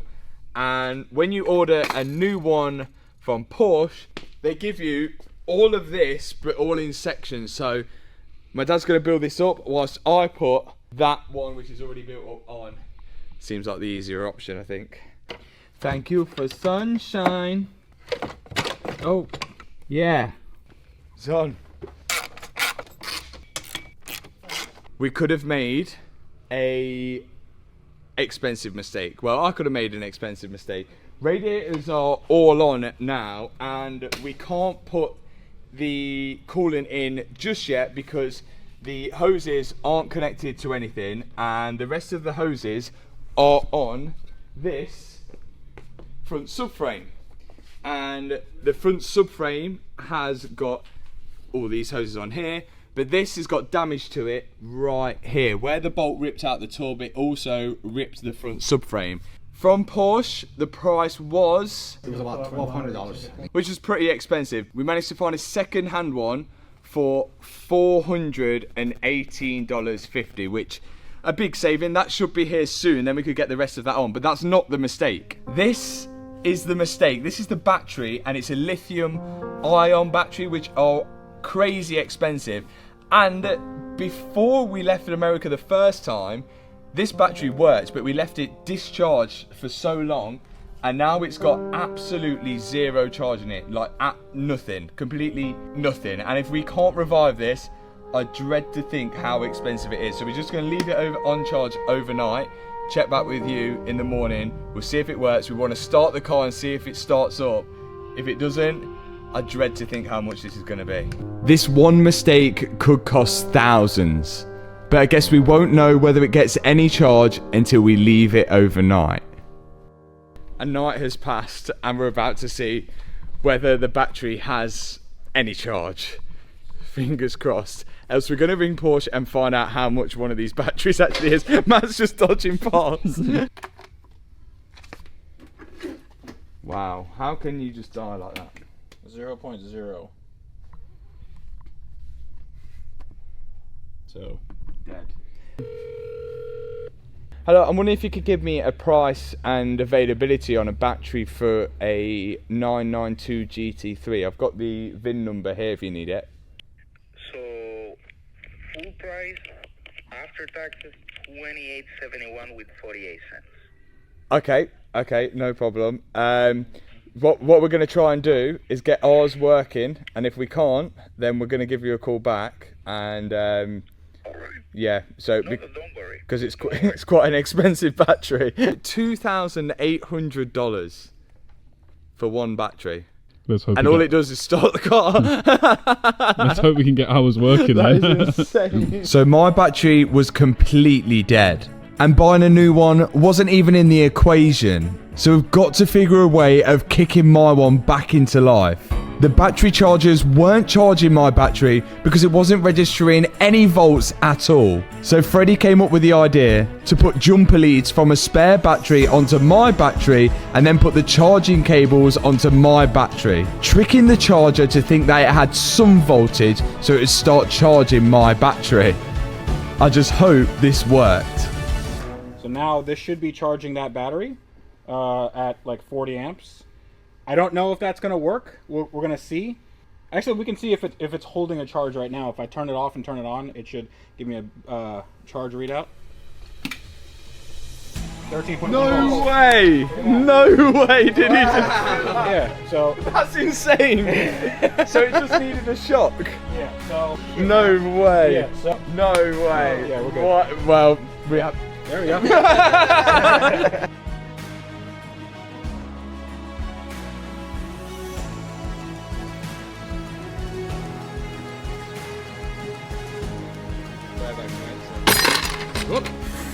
Scared the life out of me. That's okay, we're good. I only got slightly... I might need to change my pants. Seat's not bolted in, so I might fall back. Clutch down. Ooh. Power. The brake might pressurize with the ABS. Well, the good news is the horn's not on, and we've got the airbag in. I'm going to test it. Prepare. Is the horn connected? Yeah. Okay, so there's an issue with the horn. So the horn did work. Okay, here we go. There we go. Do we get horn now? No horn. It runs. There's a lot of lights on the dash, but we'll get to that. To get the car to move anywhere, we need suspension, a steering rack and all of the suspension arms. But there's one thing that it mounts to which had damage, which is the front subframe here, which is one of the arms is ripped out of it. Potentially we could repair it, but because of the force of this trailing arm here, which actually bolts to the subframe, we just thought it'd be a little safer just to replace the full thing. And we found one on eBay. And the one on eBay cost me £342. Porsche wanted this much for a subframe. It was about $1,200. A massive saving. We've just got to see whether it's right. It's really light as well. It's been really hard for us to find any second-hand parts for the GT3, but eBay was there to help. The funny thing as well is all we actually need is this front aluminium part here, which does actually bolt off. But they won't sell you that part separately. It all comes as one piece, which was, again, over $1,000. And as we only need that front aluminium part, it's going to make it a little easier to change over everything. Because the only thing that mounts to it is the anti-roll bar. Broken one off. on with the new one. That front tray is secured to the subframe with around 6 bolts, which my dad's just undoing now, and then it's just going to be this nice, simple and easy swap over. Just a few final things to tighten up, and then we can flip the front subframe over with all the suspension arms on, and it's ready to go. It's looking good. Now, it's actually quite light for a subframe. We're just going to get it in. Putting the front subframe in on the Porsche is fairly easy but time consuming. What I'm first going to do is get the suspension strut located to the chassis of the car. Then I could put the top mount nuts on, which would then at least hold part of the subframe up. Then we're going to go underneath the car and attach all the nuts and bolts, and there's even coolant lines on this subframe. So if that's connect this coolant hose, which runs all the way back down to the engine, this coolant hose, which again goes all the way back down to the engine with the radiators on the front. There's a little coolant hose at the top, and then there's all these connectors as well. And I'm not sure what that thing is, but it's connected anyway. And before you know it, the left side suspension was pretty much all attached to the car. Just tightening everything up now. One final thing I've got to do is attach the steering column to the steering rack, which sits on the subframe. And I've got to be careful to put this in the same way it came out, else my steering will be all over the place. And last but definitely not least, the carbon ceramic front disc. This side had no damage to it, and I want to keep it that way. So I've got to be super careful when fitting this thing back on. And then for the yellow caliper, which on Porsches signify that it's got a carbon ceramic disc.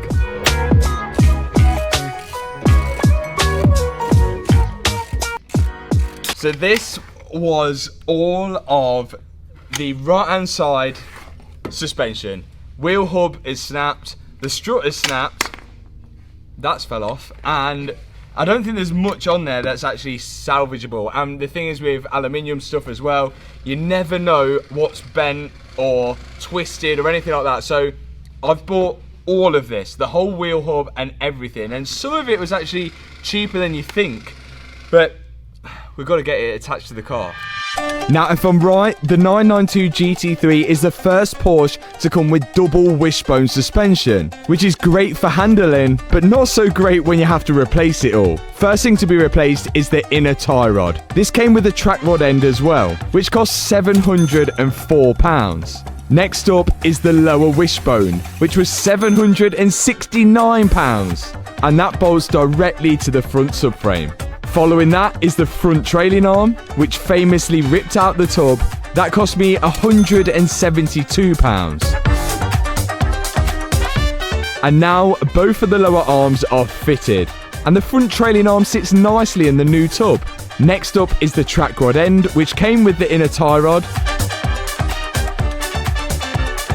And then the drop link, which was £70. After that, we're ready to go with the suspension strut, and the old one has snapped clean off. But luckily for me, the spring and everything else seems to be okay. So I had to buy this damper from my Ami Porsche because obviously it's full of fluids and gas and a lot of stuff that wouldn't do so well if I took it over from the UK on the plane. But let's get it together. I wouldn't advise doing this without spring compressors, but I've been doing this since I've done cars on the driveway, so I'm experienced at being sketchy.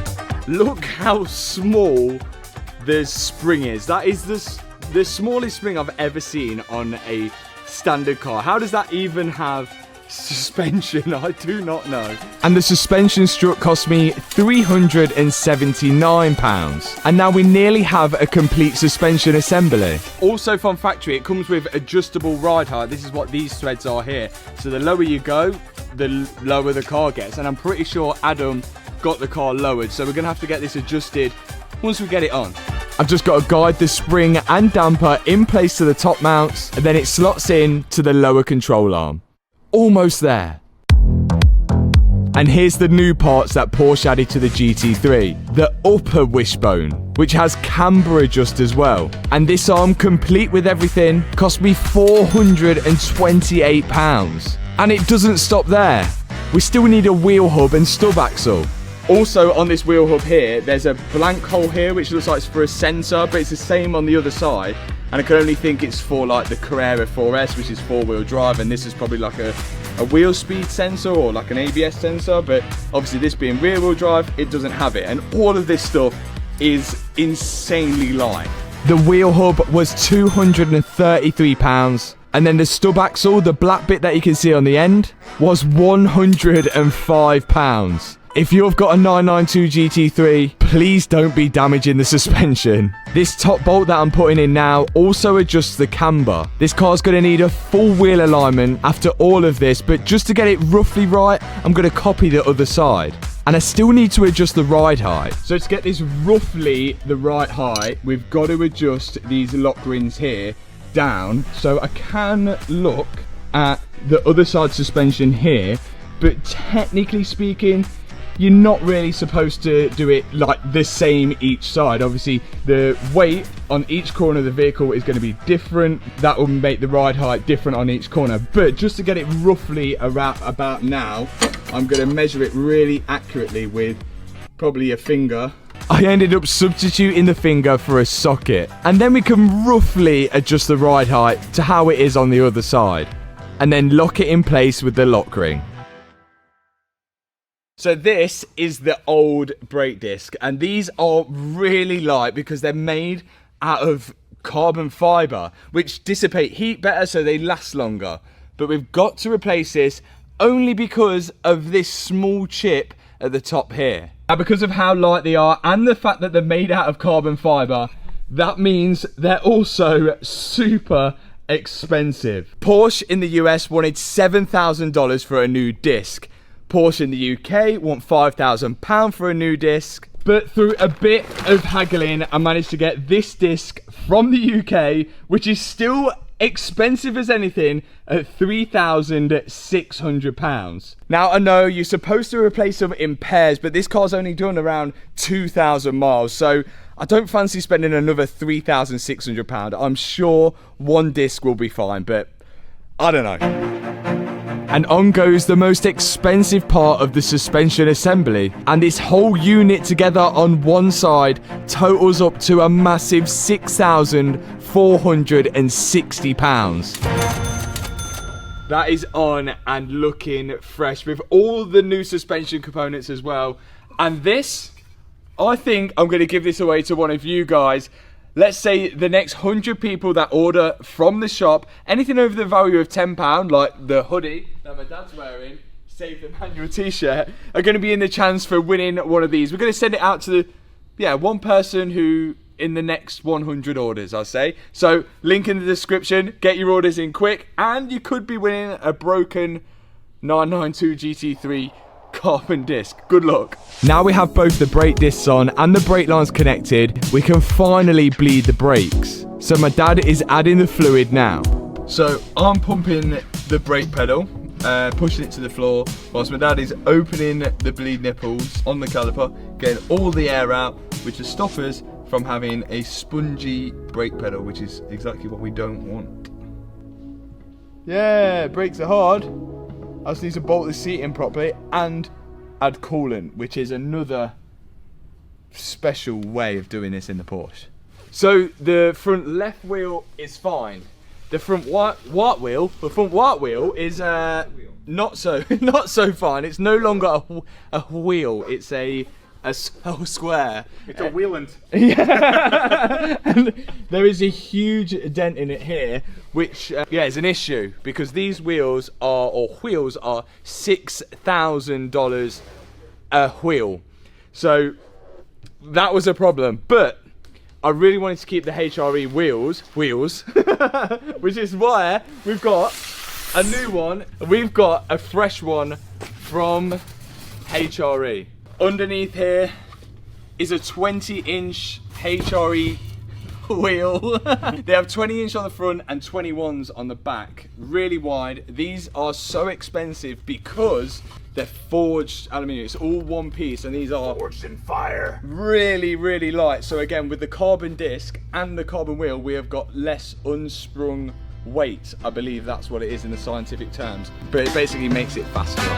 I also got a pair of brand new Michelin Pilot Sport Cup 2 tyres, the same which match the rear. because it's safe to say Adam got good use out of the other ones. Oh, also, I was thinking as well of changing the colour of these as well. So let me know what you think in the comments. I'm thinking of a champagne colour, maybe like a bronzy type to go with the purple, just to switch it up a little bit. What about a purple matched to the car? Painted Purple something. on purple, okay? And we're gonna have a purple interior. I know he had a Pimp My Ride van, but I'm not sure about that. Maybe not so much purple alloys on a purple car, but let me know what colour you would do the alloys in the comment section below. I'm definitely swinging towards the champagne colour, but now the tyres on and the wheels balanced, I can finally put it back on for the first time since the accident. Oh, I need somebody on the brakes, right? Yeah, just getting it sort of tight first. Okay, I think that's probably okay.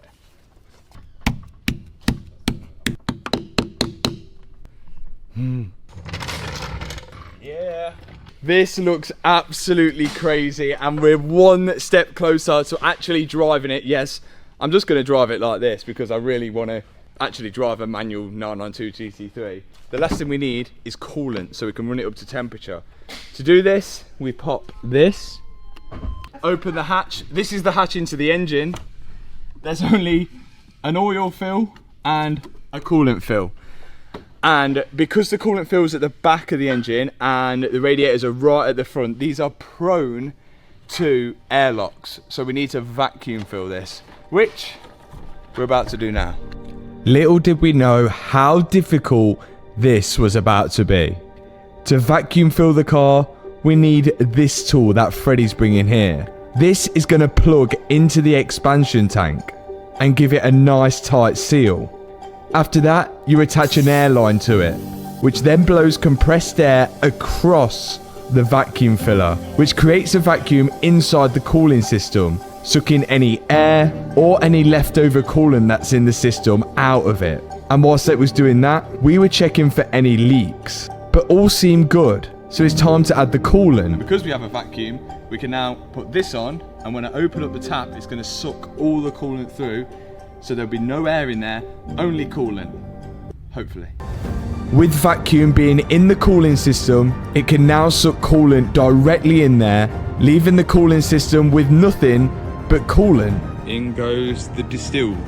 We've had 2 American gallons of antifreeze and now 2 American gallons of distilled, a 50-50 mix, which is what it says, stopped. Okay, so we can top the rest up from here now. The cooling system is now filled and we can now remove the vacuum filler.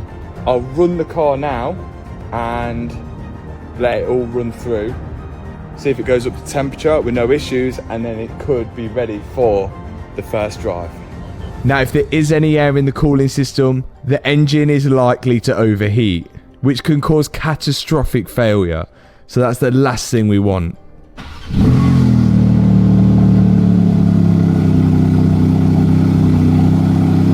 The only thing we can do now is wait for the coolant temperature to rise.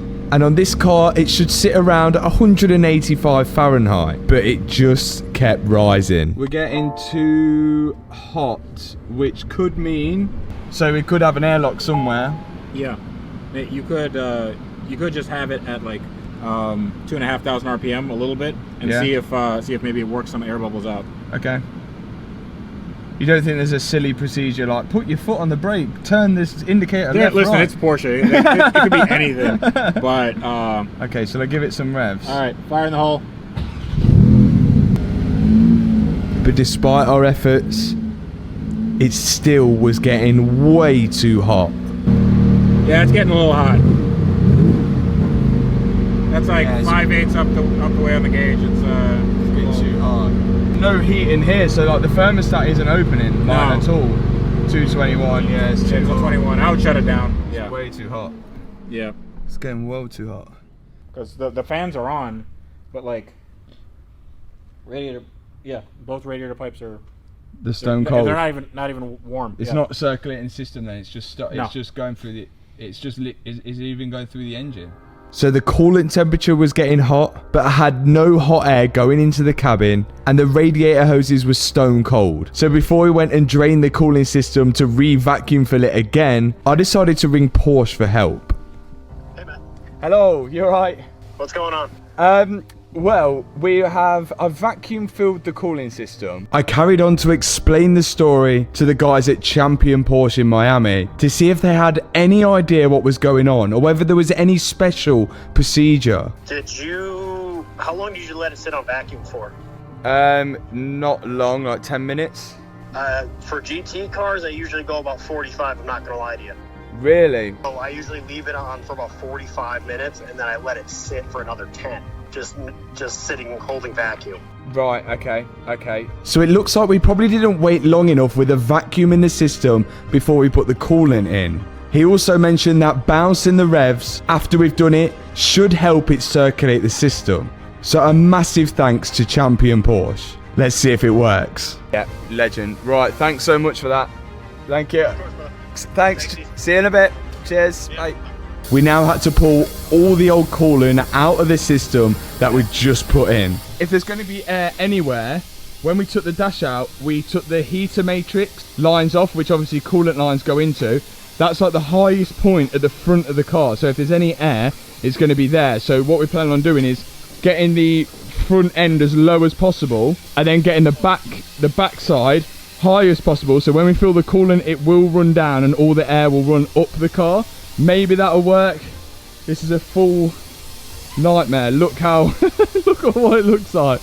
I really hope this worked. I was dying to drive the GT3. We was being so careful when we was filling it back up with coolant not to get any tiny air bubbles in it. And we just about refilled it for the second time with our new technique on the jack, and we're about to find out whether it works. All fans are on. Ready? Yeah.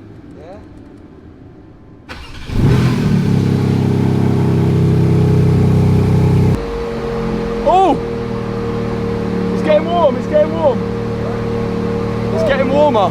Now I was getting hot air into the car, which means that the coolant must be circulating through the heater matrix going behind the dashboard, which is good news. Yeah, we've got hot air through the fans. Oh, it's warm in here. Yeah. It's warm. Yeah? 176 Fahrenheit. But this didn't last long. Oh, it's gone cold. The fans have gone cold. And now the temperature's rising. Oh, they're getting a bit warmer. Yeah. There it goes. Yeah, that helps. Yeah, it seemed when I was revving the car, I was getting hot air going through the fans and the coolant temperature was dropping. But as soon as I stopped revving it, the coolant temperature would rise and I'd stop getting hot air coming into the cabin. But after spending more time revving it standing still, I think we could have done it. I'm hoping that did it. We'll, wow, it's hot. I think that did it. Let's take it on a drive.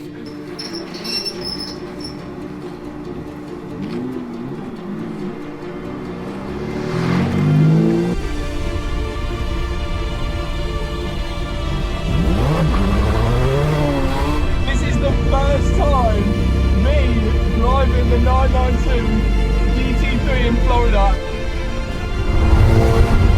I still think there's a coolant issue because the temperature is rising, so I'm just trying to keep it flowing. I think we might need to bleed it again, but it drives so nice for a $300,000 car, no doors on. Oh my god, this is absolutely insane.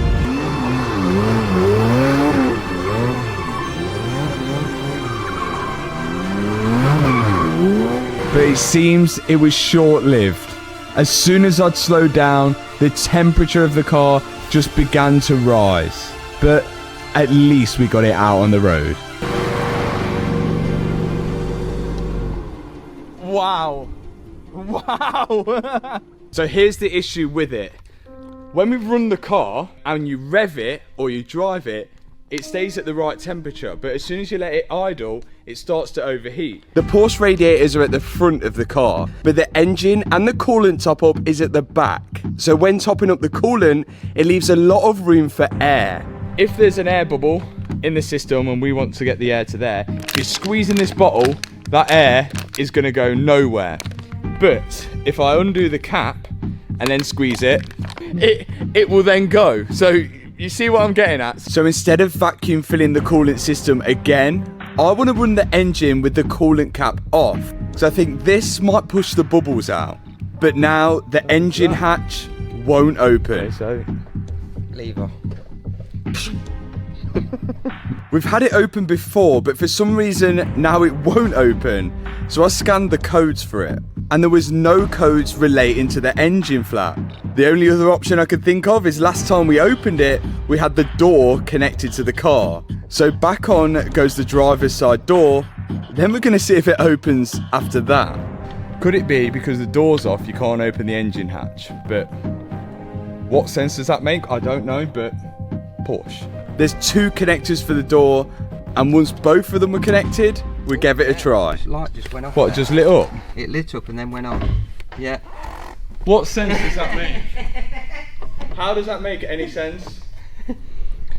So, everyone watching has got a 992 GT3. You cannot open the engine hatch if you take your door off. Do with that information as you wish. Now the engine hatch is open, we can top up the rest of the coolant. No, I think it will just go like burp. Then we can run the car up to temperature with the coolant cap off, of course, and hopefully we'll see it push out some air bubbles. And sure enough, we did. I think by revving the car, we was pushing the coolant through the system and forcing any air bubbles back out through the expansion tank. And then the temperature started to settle. We're at 192 Fahrenheit. Oh, I think my theory's worked. We're at 192 and we're stuck on 192. We're 190, it's gone down. It's gone down. It's gone down.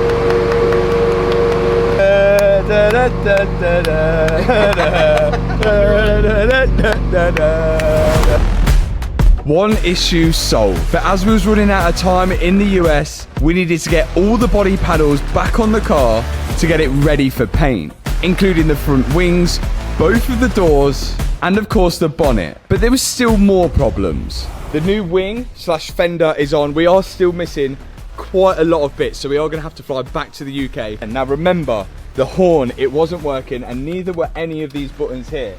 And a few of you guys mentioned in the comment that this metal plate inside the steering wheel there, which grounds out the horn when you push it down, could be bent. And when we had it out, it did actually look bent. So thanks so much for all of you guys for commenting and helping that. We've tried to manipulate it back, but if that don't work, we could either be looking at a potential fuse or worst case a clock spring. Back when we was taking the original broken airbag off, the wiring loom which connects to the airbag had actually melted to it. So I had to order a new loom from Porsche. I installed that along with the airbag. But then the horn didn't work. Yeah. My dad checked the fuses, which all seemed good. So our next step was the clock spring. This allows the power to be sent to the steering wheel from the steering column, while still allowing the steering wheel to be turned round in a circle. But again, that seemed good. So we put back on the old wiring loom to see if that made a difference. The horn's working, so it could be a faulty loom. The new loom that we got, it could be faulty, or it wasn't just plugged in properly. And after looking closely at the old loom and the new one, we found a difference. The connectors have completely different part numbers, and I got it from Porsche. So the old one has a 992 part number, starts with 992, and the new one starts with a 9GT. It's just two completely different part numbers. That possibly could be the reason why they don't work. So one's got to go back. But as I mentioned, time was running out and there was still a lot of bodywork to do. and the body shop wanted all the body panels roughly bolted on so they can prep the car for paint. So this is going to be the first time seeing the bonnet back on the car since the accident. And it didn't disappoint. Look at that. Yes. Decent. Next up, I think Jack's got to prep this. Go on, Jack. We flew back to the UK to get more parts. And whilst we was away, Jack prepped the car ready for paint, which meant stripping the passenger side door down and taking off all the paint protection film that was on the car, because the whole front end is going to need painting. He then did some more body work on the side skirt which needed doing and got it looking as good as new. He then had to sand down all the panels which were going to be painted. The car looks crazy like this. And then with the coat of, I think it was primer, on the side skirt that he repaired. All taped up, getting ready to go in the booth. Now we have to do a huge shout out for Jack for doing this whilst we was away, so please go and check his channel out with the link in the description. We have the car fully prepped up. Lewis has got the rest of the car to tape. Stoked. Yeah! Ah! All right, let's get this thing done. Now it was up to Lewis to match that paint to sample ultraviolet Porsche colour, and he did not disappoint. I don't know too much about painting, but from what I'm seeing, he's doing a pretty good job.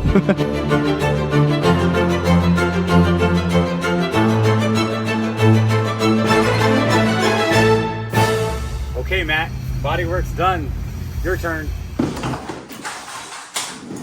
So this is the last 2 boxes filled with Porsche parts going from the UK to America, and this should be all the parts that we need, and hopefully they make it for the 3rd time round. This should be the 3rd and final trip to the US. We're good to go. We've made it to Florida for the 3rd time. Welcome back. Let's get the GT3 done. Early in the morning, way hey and up she rises, way hey and up she rises, way hey and up she rises early in the morning. How good does the car look? All painted. They've done an amazing job at the body shop, but all of this isn't really bolted in properly yet. We've got a lot to do, a lot to line up. And also, if you're wondering why all the wing and everything off the back is off, there was some damage to the rear bumper, which was caused by the forklift. So we've had that repaired. But look at the forged carbon that it's like exposed at the back. It looks mental. Obviously all the engine and everything's at the back of the car. Look at the, look, it's got like some mad cone filters in there. Let's get it inside. She had not been 2 weeks from shore when down under her. Progress was made, but something was worrying my dad as we pulled it back into the unit. Why is the fan on? I guess we'll have to find out later, because even though most of the car is all painted, we wanted to paint one more thing. Of course, the alloy wheels. But this was easier said than done. Getting these wheels off with just a breaker bar was incredibly hard.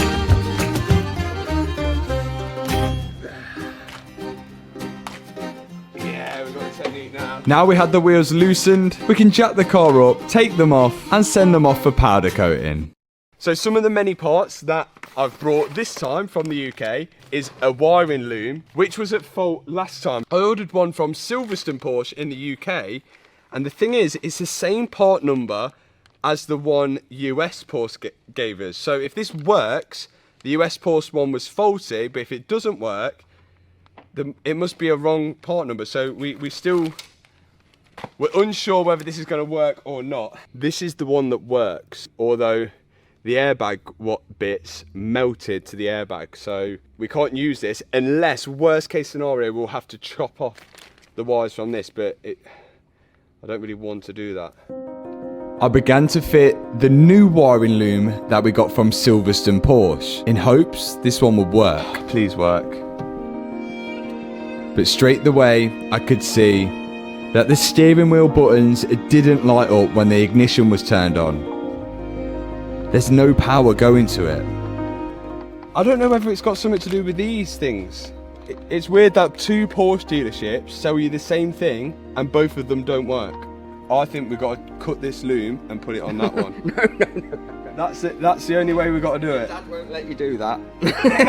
Well, my dad had no choice, because when we looked at the looms closer, we found out the wires were leading in completely different locations. So we had to strip the airbag plugs off the good loom and then use this connector, which when you heat up, it melts solder inside of it to connect it to the bad loom. And as long as this was done right, I couldn't see any issue with it. But then I had a thought on why the new loom didn't work. Do you know what? I know what it is. This is a manual. This is a manual car, yeah, and a PDK would have flappy paddles at the back. Those extra things are going to be for the flappy paddles at the back. That's what it's going to be, and that loom is going to be for a PDK, because everyone has a PDK and no one has a manual. That's my theory. Good theory. I think it was a good theory, and it explains the 2 extra wires that we got with the loom, which led to nowhere. But now we've got to find out whether our fix worked. Right, come on, please work.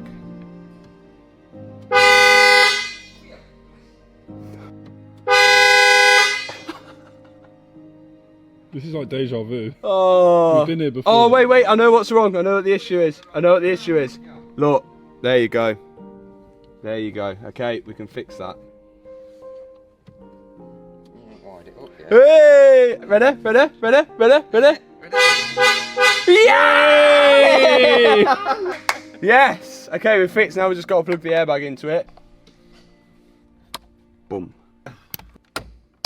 The buttons work! And that looks look, that's proper solid. Remember last time? That was all wobbly, wasn't it? That's solid as a rock. And hi guys! Finally, the horn and the steering wheel buttons were fixed. Time to rebuild up the rest of the car. Starting with the rear quarter window, which just bolts in. Then moving on to the passenger side seatbelt. If this seatbelt isn't located properly, then it will stay completely locked out. So we have to make sure it's in the right location. And once that seatbelt is in, we can start to refit all the interior trim. And as we found out, it only goes in one way, and you have to put it in order. Starting with the rear quarter trims and working your way back. And this is a pretty sweaty job when there's 2 of you in such a small space. Final bit of trim now to go on the back, which is a piece of carpet. And the GT3 interior is finally coming together.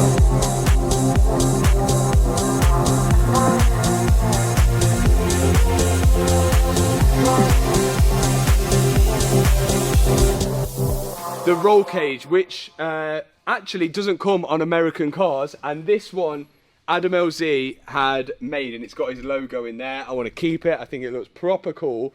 But I was thinking of getting this powder coated the same colour as I've gone for the wheels. But let me know at the end of the video whether I should have done that. But for now, we're going back in purple on purple. Let's get it in. This thing is heavy. Oh God.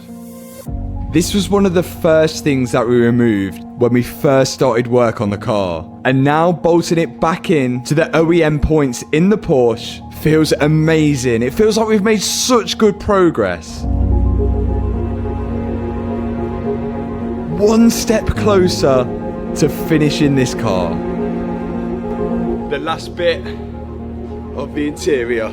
We found out how much these carbon bucket seats cost from Porsche, and it was $33,000. So the last thing we want to do is damage them as we're putting them back in for the final time. The seat belts bolt to the seat, which Freddie helped us out on, and me and my dad couldn't resist testing the seats and the seat belts out before finally bolting in the last 4 bolts to hold them all in.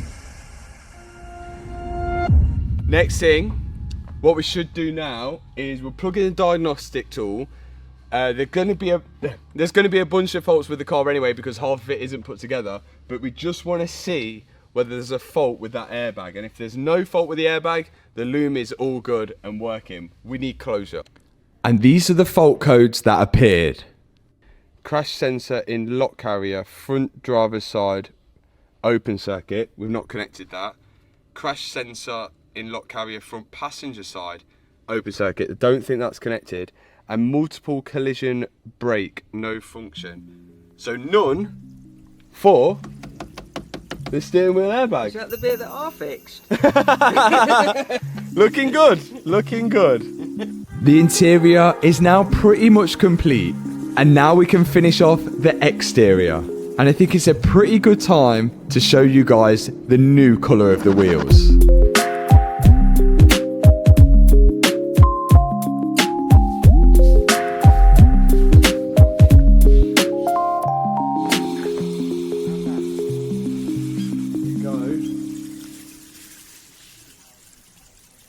I'm not sure. Take a look. I'm not. I think it might look good. Let me know what you think in the comment section below with the wheel colour. I think it's contrasted nicely. You can definitely see the wheels a lot more, but it's going to be really hard to tell until we actually fit them to the car and lower it all down. Okay, there's quite a lot to do, including the front of the car, the back of the car, and the door. All of this has been painted. Issue with having it painted is that you've got to strip apart the whole door and a lot of the trims to do so, and now we've got to put it all back together. And we weren't the ones who took this thing apart. Jack stripped the door down whilst we was away, but we're going to try and put this thing back together without asking for his help. And putting the door handle on was fairly tricky. Although in this edit, it looks like we did it in a matter of seconds, it took a lot longer than that. These door handles aren't your normal door handles. They pop out from the door. Yeah! Now that we've got the handle on, it's time for the wing mirror. You have to guide the wiring down through the door and then slide the wing mirror into the door. And that's held in with one single bolt. But you've got to remember to route the wiring correctly, else the window could catch it when it comes down. But once that was plugged in, we were good to go. That's a lovely t-shirt you have there, Tony. Where'd you get that from? I've got no idea. Next step, the window. This again isn't a straightforward job. When you open the door on the Porsche, the window is supposed to drop, so you have to get the window adjusted perfectly. And before I adjust the window, I've got to put all the seals and trim in around the door. And once they're in, I can close the door and check where the window sits and adjust the window up or down accordingly to make sure it's sitting in the right place. And once I'm happy with the position of the window, I go back inside and tighten both the clamps up to lock it in place. What do you think, Matt? No, press it close. Actually, yeah, I think that's pretty good. Really? Yeah. I think no, actually, that's actually pretty close. Like it's like that. No, look, even Tony, come over here, and I guarantee Tony says it's good. Well, in my opinion, it's still low. Oh. But at the front, do you think that's good? Yeah, that's pretty good, isn't it? I then hired the back of the window a tad higher and locked it back down. No way, that's good. No, that's definitely less. Look, that sits nice and snug in there. If anything, it's better it being higher because it's going to sit nice in the seal. Confirmed. Shut up, Matt. Next step is all the electronics which sit in the door, which really only was a speaker. Then the door card can go back on. And Porsche like to hide all the bolts, which makes it look really nice when it's done. And that is the full interior complete. Next step, the rear bumper, the rear lights, the spoiler, the top piece for the spoiler, and all the electrics which go on the back. Whether we can remember how this thing went is a different story, but I think the car will start to look more complete once this is all on it. So we've got to build this bumper up first, then get it on the car. Let's do it. Again, the bumper is built up of loads of components. The American registration plate holder is bolted from the back. Fake. Genuine fake. And yes, to my surprise, there was fake grills which sit in the back of the bumper. Oh, I'm just a genius. And a few more satisfying clicks later, the registration plate lights, the camera, and now the Porsche badge is all on the bumper and it's ready to be mounted to the car. And the famous light bar, which runs all the way across the back of the car. Before we went any further, we wanted to test it worked. Yeah? Yeah. Right, brakes. No.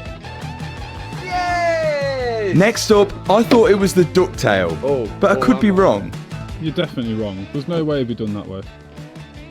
Yeah, this might go on. Yeah, that's last. Yeah, that's last.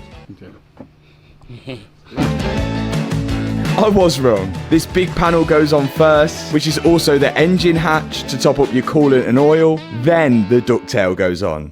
And then my dad just puts on the final piece. Flap. You plug that in, yeah? What in? That. What? Oh no. Turn the car on. The engine hatch now didn't open. How are we going to get that open? We're going to have to break it. Oh! Did you get it off? No, this side I have. There's only this wire. Oh no, this wire, there it is. That's going to make it go in. Oh, you didn't plug it in then? There was only one wire. Yeah. And I said we can plug it in when it's on. He said he plugged it in to me. I did hear him say he plugged it in. Yeah. Plug this side in. Yay! That makes sense because they've put that there so that you don't plug in that side and forget. Whereas if you do it that side. Yeah, or if the switch breaks, you can open that and put 12 volts to it to pop it out. Well done, Porsche. Well done, Porsche. I like that. Okay, wang. The final piece to finish the rear end of the car, the swan neck spoiler, which is self-explanatory to fit. Then in goes the rear arch lining. Scene 1, take 594. And then the side skirt goes on, which clips into place from the side, and then you have to crawl underneath the car and tighten up a few half-turn bolts.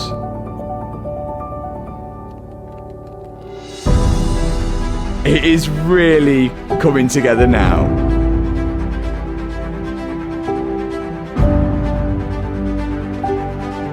We could then pay our attention to the front of the car. We are legit Porsche people now.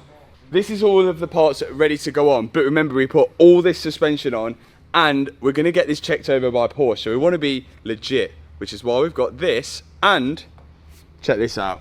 We've got all the torque specs for the front subframe and all of the suspension components as well, so everything needs to be torqued up. We're going to run round, do that now, mark every single bolt, and then we've got the front end to go. A small but vital piece, ducting for the radiator on this side, which I also believe these two electrical connectors will go in the hole there, which should be the ambient air temperature sensor. Now, my dad doesn't think, but I think, that's the reason why the fans are on constantly, because he has no idea what the outdoor temperature is, but we'll find out when we install the new temperature sensor. Let's get this on. But shortly after putting the shroud on, I found another electrical plug which wasn't plugged into anything. We tried to figure out where it went. We've just googled the part number, Volkswagen part number. This is used on a TT. It looks like it's normally used for parking sensors, but we're all in mutual agreement, and the jury is in on this, that this is for parking sensors and the GT3 doesn't have parking sensors, so this just chills here doing nothing, we think. But we'll find out when we plug the car in later. It is quite common for different models of cars to have the same wiring loom, which also means different models might have things like parking sensors which other models don't have, which then would leave some electrical connectors doing nothing. We hope that's the case. So whilst Jack and my dad were assembling the front bumper, I started to bolt on the freshly painted wings. There's a few bolts on the inside of the wing, there's then a crash sensor which mounts to it, and then all the bolts which run along the top of it. I then went to check out my alignment with the door. As you can see, I was amazed. It looks good from here. Yeah, that's as far as you need to look at it from. With the front wing lined up, it's time for the washer bottle to go in. This sits inside of the wing in a pretty tricky place. There's only one bolt that holds that in place. Then the washer lines come up and guide into the bonnet. Up goes the filler cap, and you've got to bolt that down. Then the sprayers which spray the fluid onto the windscreen just clip into place. And finally, I can slide the headlight in place. Welcome to my workshop. This side is the broken headlight, and this side is a brand new headlight I had to buy from Porsche. £2,200 for this, which actually doesn't sound too bad, but it's just a skeleton of a headlight. There is nothing in it. So there's no xenons on it, like these little controllers here. Luckily, they're in one piece-ish. And inside, there's all sort of fans and everything which cool the xenons down.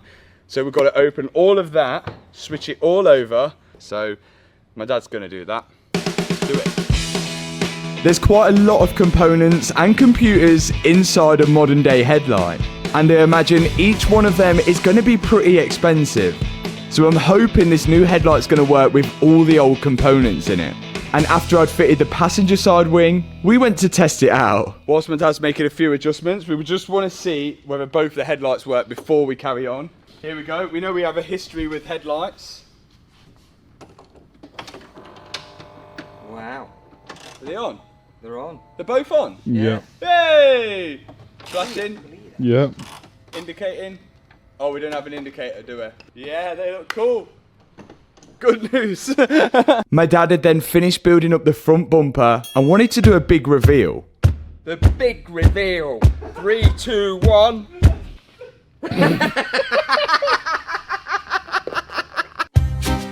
After an anticlimactic big reveal, I started to get the car ready for the new front bumper.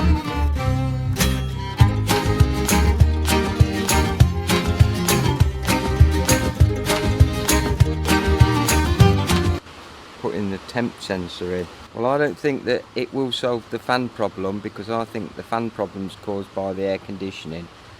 But my son thinks different. Everything was now ready for the front bumper. This is going to be the first time I've ever seen the car with a complete front bumper on. The bumper also consists of some wiring, which I've got to make sure to plug in. And then it's just a case of bolting it all down. And finally, there's 2 indicators which sit each side of the bumper. And I bought the Euro spec ones, which I believe are black, as opposed to the American ones, which are amber. And then last, but certainly not least, the Porsche badge on the bonnet.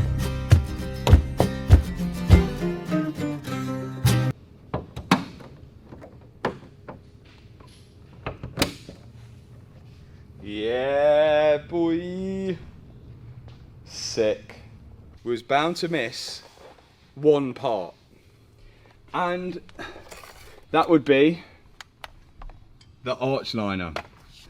We missed the front right arch liner. Luckily, I've called Porsche and it should be here tomorrow. But we may have to go down there to get it fitted, which is not a bad thing. It's not a bad thing. Potentially they could check over the car. We'll see. Final touches. But what we've got to do now is see if we've got any codes. We shouldn't have codes, but we could have codes, and the car may need to be driven to clear them, but hopefully not. We'll find out. There's a lot of lights on the dash. Okay, here we go. And we're about to find out why. It says check tyres. We've checked. They're not here. First off, I scanned the car to see loads of historic faults, which will all need to be cleared, as we've done a lot of work since then. Okay. Quick erase. Let's do it.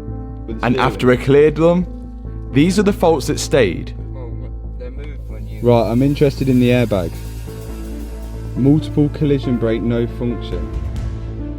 What does that mean? And some of them really puzzled us. Although I replaced all the airbags, we still had an airbag warning light. And the diagnostic tool was telling me that it's still registering a frontal crash. And no matter how hard I tried, it would not clear the code. Which left me thinking, do I need a special tool to cancel the airbag fault? Another problem was telling me that the front right wheel speed sensor was shorting to ground. And again, no matter how hard I tried to clear it, it still persisted. So there's got to be an issue with that wheel speed sensor.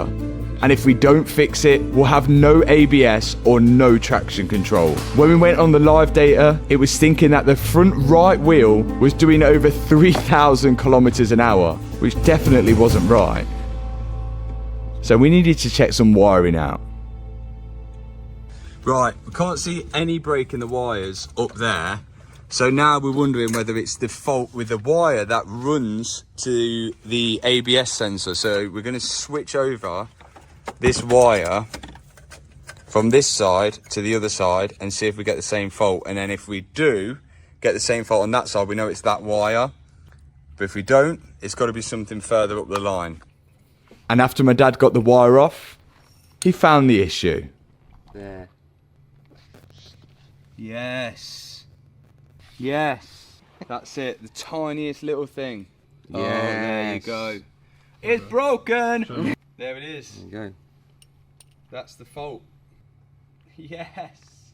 So whilst my dad repaired the wiring, I started to put the wheels on. Oh my God. Now would Adam LZ like these alloys? I think there was a video where he said he might do them champagne coloured, and now he's gonna get to see this one and see what they would have looked like. He might throw up.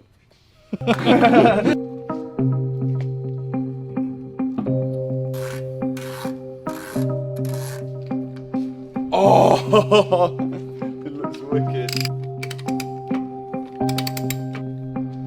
Woo. That looks good, doesn't it? That does look very good, to be fair. I wasn't sure, but oh now it's my on the God, car. that looks so good. Now this has got me really excited. And massive thanks to Wheelmania for sorting these alloys out as well, because I wasn't actually going to stay with the HRE alloys because they were really expensive, but Wheelmania actually made it happen. I get all my wheels and tyres from there, and it didn't even change even if I'm in America. So massive thanks to those guys. And with the bat wheels almost on, I can finally see what the new colour looks like against the purple. My dad had finished the wiring and he could start to put it back on the car. And we can run the diagnostic tool to see if it's fixed the wheel speed issue. Right, that's all in. I'm going to erase all the codes and then we'll see if we get any back. Clearing code. Hey up. Is the ignition on? Yeah. Yeah, okay, leave it. The airbag just passed with no faults. We think after trying to clear the airbag codes, How's that happened? we should have turned the car off and let it sit for a while. Because now, there's no more faults. Oh my God. Oh my God. Oh my... How have we done this? Is that it? Tyre pressure sensor, is that it? The only two warnings we've got, tyre pressure sensor warning, 1, 3... That's going to be obvious. And the driver assist front camera video wiring open circuit. If you remember that plug on the brown front, plug. there must have been a front camera, but not for this car. There's no place here for a front camera, is there? There's not a place. No, I'm calling it. I think we're good. I think we get the wheels on. Let's get the wheels on. Let's do it. This was it. Hours of travelling and hours of rebuilding and sourcing parts have all led up to this moment right now.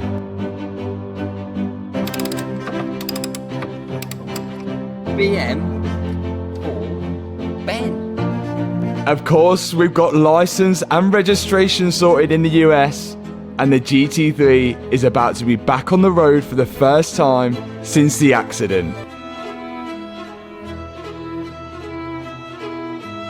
Looks so good with those wheels. Wow. Now, let's see if the fans run. We haven't gassed the aircon yet, but the ambient air temperature sensor is on, and we have a reading of 74 Fahrenheit.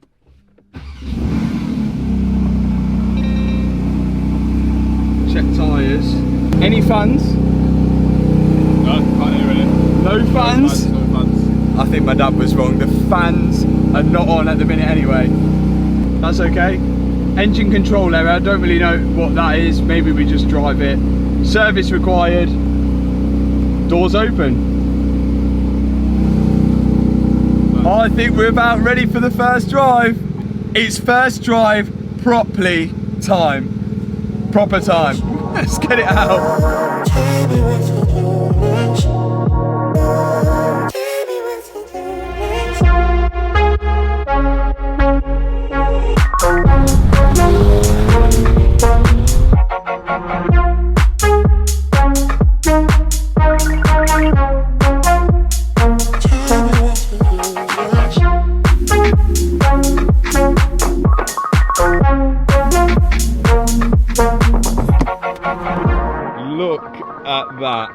Oh my god.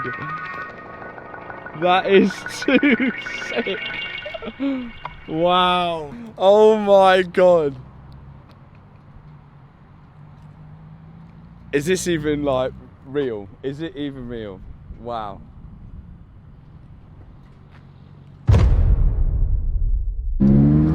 Here it is. The first time on the road in the US in a GT3. This car's got an amazing story so far. It's a little weird changing gear with my right hand, but everything seems to be working-ish.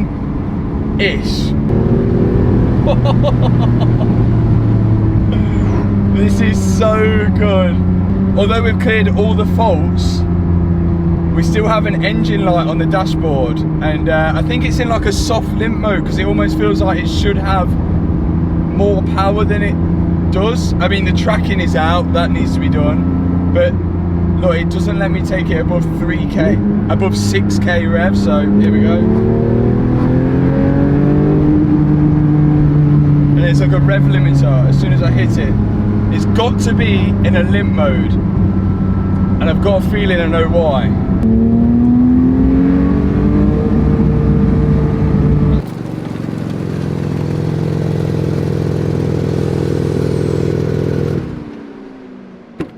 What a car, but we've got to get it out of limp mode. Oh, we forgot to fix this.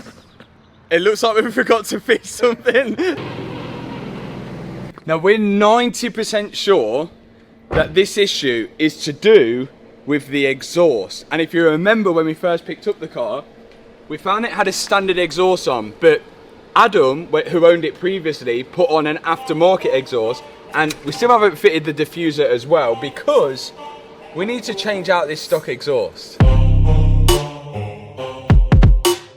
So on this is the stock exhaust, and one thing that we noticed straight away are the valves are unplugged, which open and close the valve, but this I think is part of the engine management system. So when you get to a certain RPM, it opens the valves to the exhaust. The issue is, not only are the valves unplugged, they're not even on the exhaust. Adam must have taken them off, but we think we have a solution for that. Here it is. A new titanium exhaust, a JCR exhaust, and it is crazy light. We haven't opened it yet, but I can't believe how light this thing is. So we're going to take that off and put this one on. There's going to be a massive sound difference, and hopefully we can get that limp mode issue sorted and upgraded at the same time. Let's do a before sound first.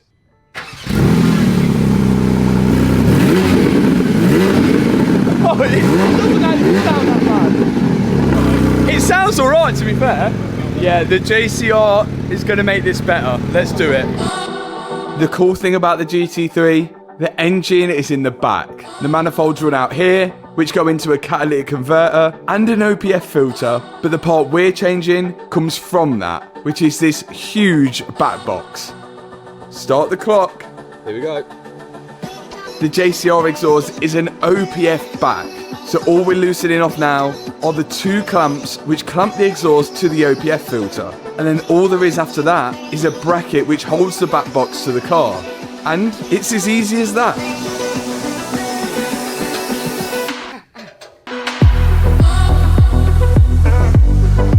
Adam is a good lad. Inside there is the catalytic converter.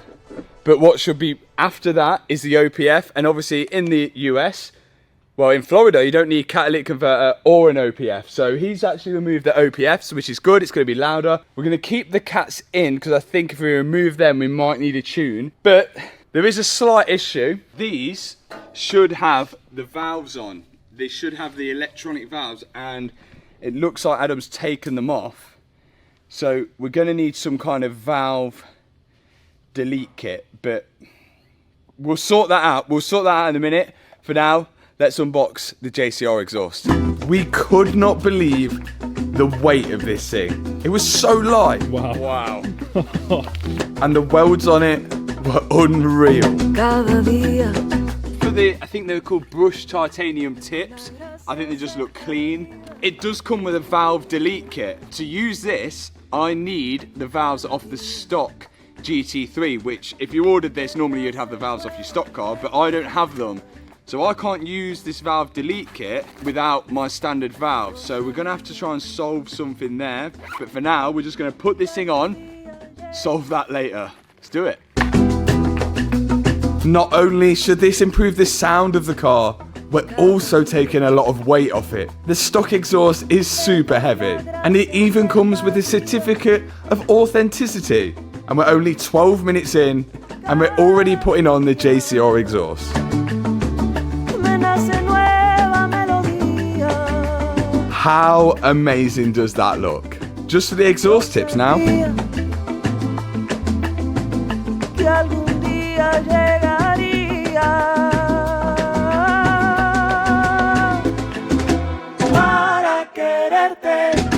Stop the clock!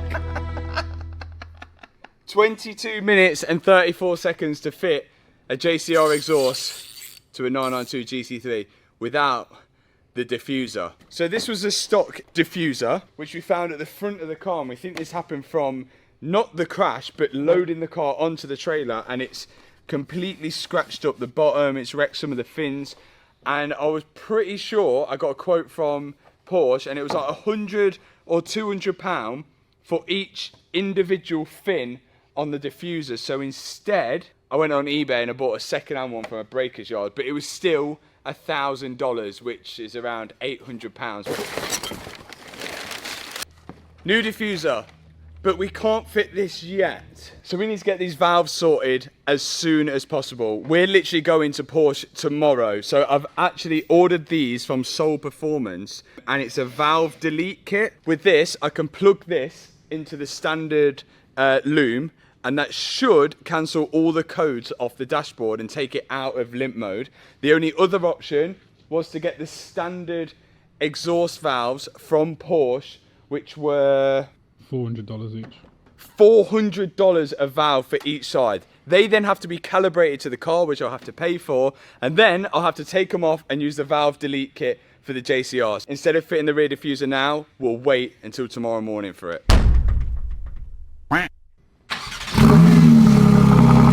Oh, that sounds so much better. That sounds so much better. No way! When we can get that limp mode off, this is gonna scream. The next morning, the valve delete kit arrived. Can this tiny little module take the GT3 out of limp mode? Well, we're about to find out. I plugged them into the standard loom and then just zip tied them out the way. And it's on with a brand new second-hand diffuser.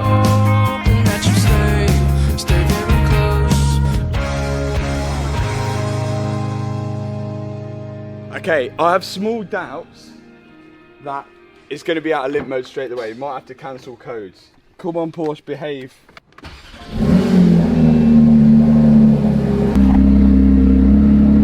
Still in limp. As it was still in limp mode, I plugged in the diagnostic tool and went to cancel all the codes. But the only code on there left was to do with that front-facing camera, nothing to do with the exhaust, which left us stumped. No good. Damn. We continued to try and figure out why the car was still in limp mode. But after I left the ignition off for a while, then turned it back on, something happened. It's gone off! It's gone off! What? Yes! It did the same with the airbag. It must just take a while to realise. Wow. Yes! Yes! Come on! Yes, Porsche! Let's hear the exhaust noise. Porsche, I wanna try ya. Crazy baby girl.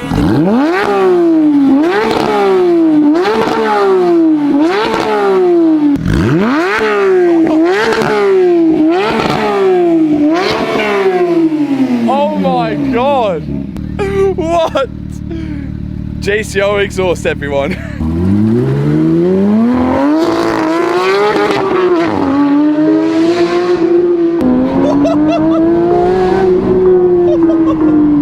Yes! This is the best car ever. This is well, time to get to Miami. What a car.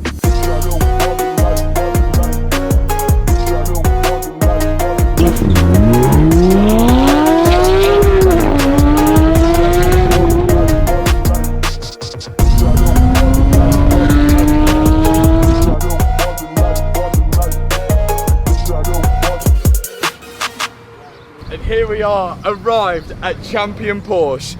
It's Judgment Day. These are the guys that weren't allowed to sell us parts due to the strange US regulations. But today we're going to find out how well I rebuilt this thing, and the guys are also going to finish off a few things that I missed out. Let's get it inside. This place is the mecca of Porsche dealerships in Florida. But what are they going to think of my crash damaged 992 GT3 I've rebuilt? How cool does this workshop look? With the technician who's working on my car is Adam. Bring it around. Yeah, plug in the scan tool. I'm going to read the whole entire car out. Okay. See what type of faults that we have. See what's active, what's not active, what can be cleared, what can't be cleared. Okay. And then we can go kind of from there. I know there's a few faults which we'll pick up, but it's going to be interesting to see what what your opinions are then, because we can't work some of them out. Adam took the car into the workshop where he'll begin the initial look over. And if I'd rebuilt this car well enough, it should be impossible to tell it's been in an accident, because the GT3 is actually a clean title car. Now, I believe there's a few faults which may come up here. It keeps coming up with a headlight fault on the dash, so whether Adam can find it or sort the issue.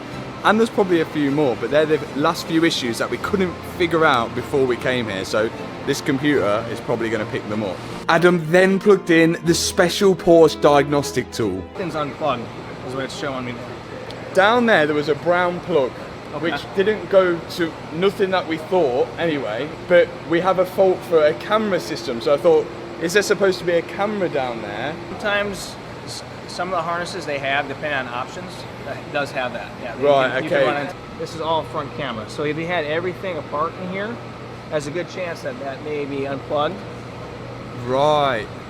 I wonder if the plug for that is in the A pillars, do you think? It probably runs up to it. So we thought the front camera's on the front bumper, yeah, but it's actually there. Right. So that's why we got it wrong. That makes sense, that makes sense. Would that affect the headlights? Yeah, because it's if you have high beam assist, it goes off that camera. That could be it then. It could be it. We have to find where that connector is for that camera then and plug it in. One problem sorted, and it wasn't long until Adam found another. The washer line, we've routed it, or if you're American, routed it the wrong way. That should route from the back. I didn't fit that. Now that the codes have been scanned, it's time for the car to go in the air so Adam can begin to inspect underneath it and also our repair work. He picked up some small damage on the under tray, but again, Porsche techs are going to be really anal about any aero on this car. There's a cable that runs down to pull tension. So there's another, actually a GT3 right here, same model year, and you actually see what you're actually missing here. It's the cable holds tension. Cable. Holds tension. That's, yeah, so on the pedestrian protector bar. Yeah. We lift that off to see whether you spot it or not. So there's a small cable missing, but then we found something that could have been quite dangerous. Brake leak. Oh! Well, that could have ended badly if we went to the track. This is wet here. Whether it's tight or not, we don't know. That's why it's always good to inspect the cars after rebuilding them and driving them for the first time, as there's bound to be little things that could be missed. But there is one fault that we knew about. So we actually ordered a drop link from Champion Porsche. It should have been here today, but unfortunately it's just got almost delayed in the post. But the guys here have mentioned, because we're potentially going on track tomorrow, they're going to help us out. And this green one over here, they've said it's okay to steal one off that. So a massive thanks to Champion Porsche because we need that drop link. So it's down to you now, Adam. Absolutely. I'm so surprised Champion Porsche let us do this, but desperate needs call for desperate measures. So up goes the green GT3, and Adam is going to take the drop link off that. Follow us on social media, Instagram, Twitter, TikTok, YouTube, at Champion Porsche. So that's what everyone's going to do now for letting us steal this drop link off. Here's mine, 100% bent. We knew it was bent, we didn't forget, we knew it was bent. And this one is straight. There we go, Adam. You can actually fit the drop link without removing the wheels, as it's only 2 bolts, one on the anti-roll bar and one on the top wishbone. Everything must get torqued. And once Adam had torqued that up, we're on to the next issue. All fitted. Next thing, the front arch lining, the last piece of the build. We're going to give this to Adam, and we're going to go and take a look around the place. Thanks, Adam. No problem. Oh, can we have it in super track spec? Yes, absolutely. So Adam and team cracked on with fitting the front arch lining, which should be the final piece of the build. And whilst they were doing that, we got a quick tour of the place. And this place was huge. We got to see the Manthey GT3, some Carrera GTs, new and old Porsches as well, and even their GT2 RS race car that they built as well.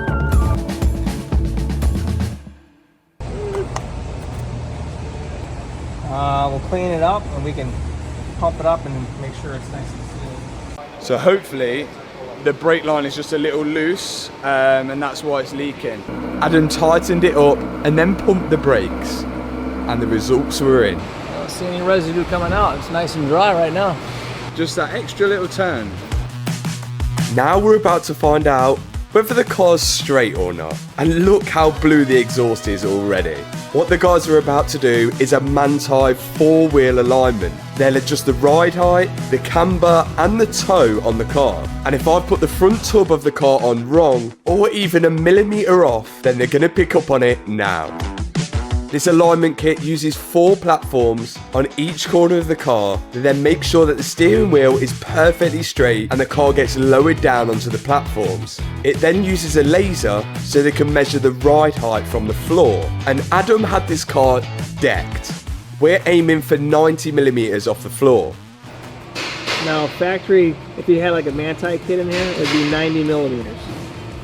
Right now you're at about 43. What? Yeah. So we're 43mm off the floor and we should be 90.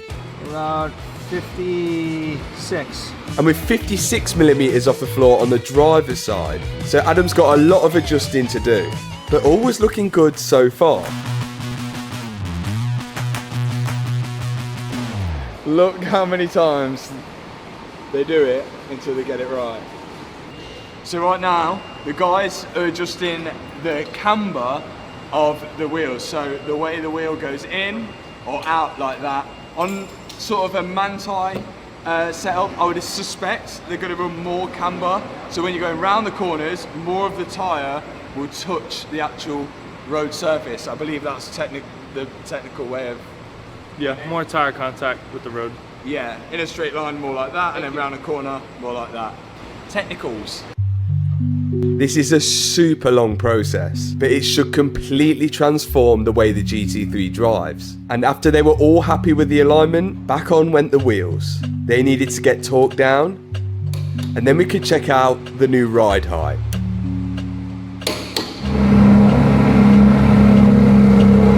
Ride height looks good. That ride height is perfect. So, we've got one question for you. Sure. There's been some faults you found, been some faults you fixed. If 10 out of 10 was a brand new showroom car and 1 out of 10 was how Adam LZ left the car, smashed up. As I've seen, yes. Where would you put it on a scale and what would it need to do to get it to a 10 out of 10? Wait, before we get the result, there's one last thing that we missed off and we need to go somewhere special for that. Of course, the GT3 badge, which Adam is kindly fitting now.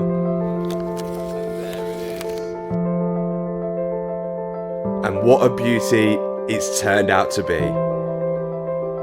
And what a rebuild this was.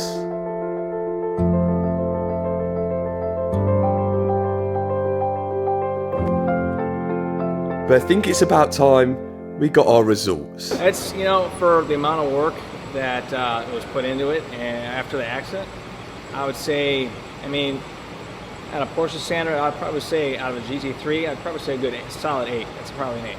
That's looking good to me. And what a way to end an amazing build. But it's not quite 100% over just yet. This is probably the most poshest place I've ever been to. I don't know, but behind there, I don't know what it's going to be, but outside it's impressive. This place is called the Concourse Club. Located in Miami, it's a private club for members only, which just so happens to have a racetrack. Hello. It's time for the track.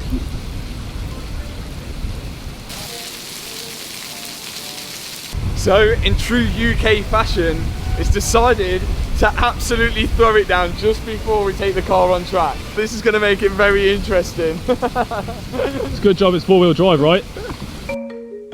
But in true Miami fashion, the sun came out and the heat dried the track instantly. And now it's time to test out the GT3 I've just rebuilt. Okay, let's do it.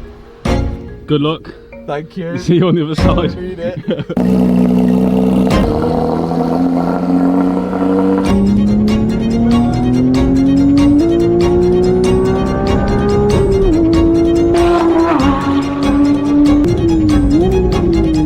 A full shakedown of the GT3. If anything was going to break, it'll break now.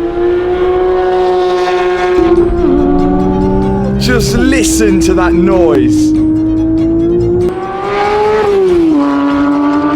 The car was on another level. And I even got to take my dad out in the passenger seat.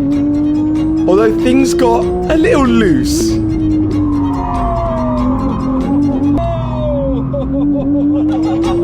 But it seems we survived the first test.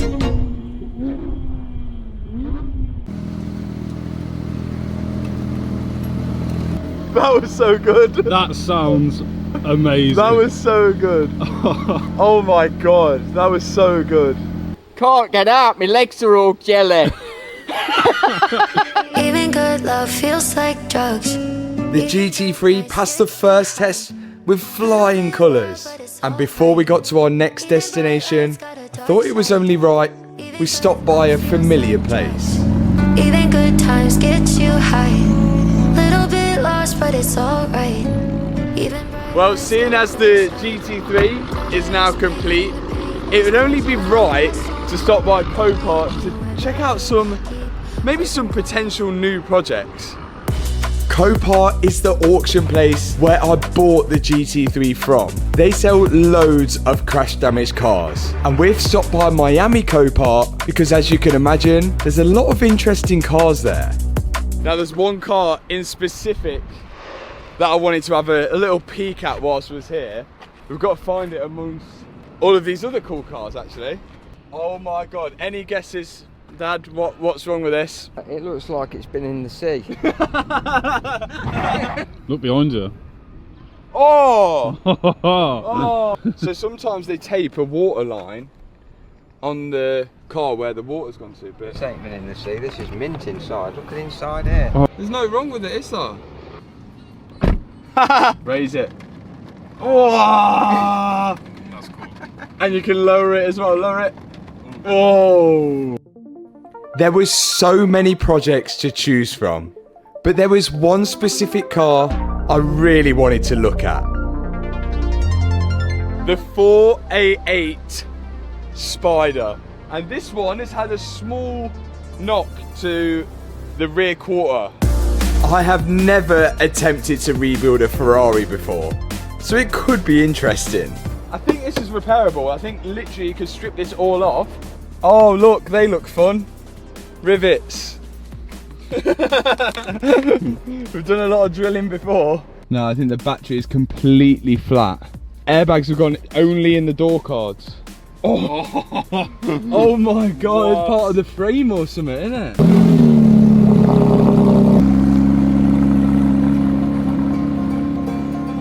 We've got to head 3 hours north now to our next location. Let's do this. The GT3 was eating up the miles with no problems so far. But the next challenge was a big one. So the car needed some rest before. We sing, we dance, we fight, and we love.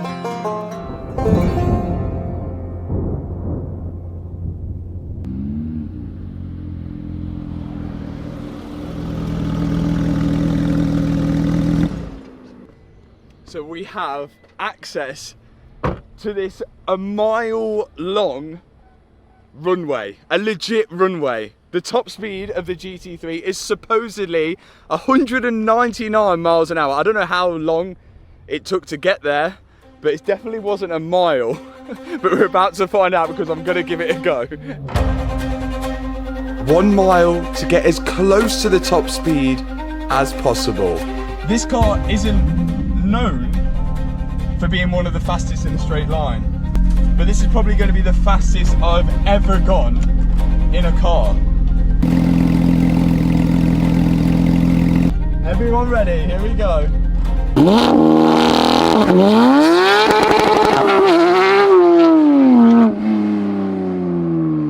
Okay, that's a bad start.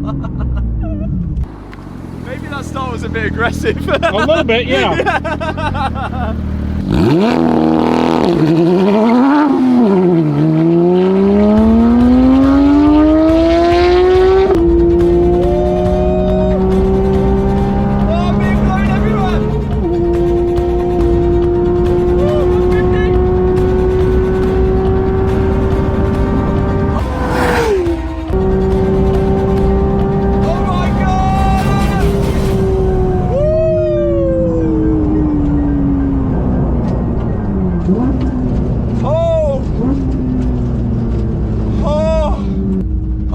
God, I do not know how fast that was. How fast did we get? That was scary. That was so scary. I don't even think we got that fast. I think maybe we got to 150. Whoa. But as I lined up for our second attempt, we was joined by an old friend. Freddie in his Aston Martin DBS, a V12 engine with 510 brake horsepower and me with 500. I think Freddie's has got a lot more torque, but I've got less weight.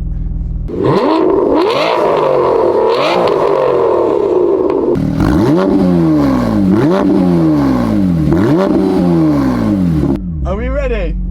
Let's do it.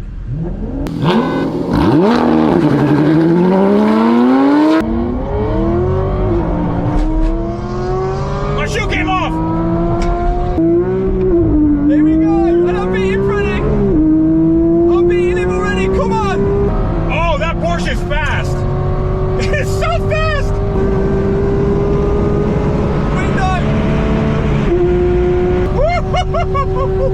Oh, I'm not catching up with him!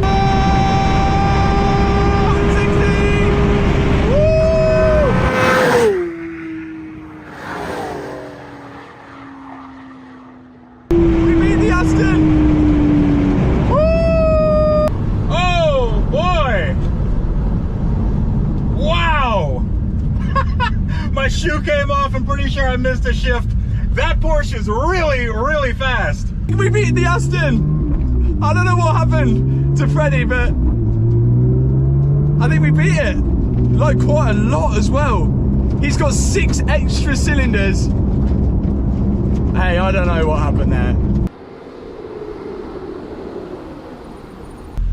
My shoe came off. I didn't have my Crocs in sport mode. This way is called relax mode. This way is called sport mode. I missed a shift. I was just listening to your car, and it was, dude, it's fantastic. With Freddie's Crocs now in sport mode, we decided to go for one last race.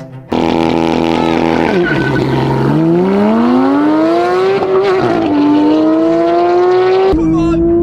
I'm beating the Aston already! I'm beating the Aston already! I'm still beating it! Nope.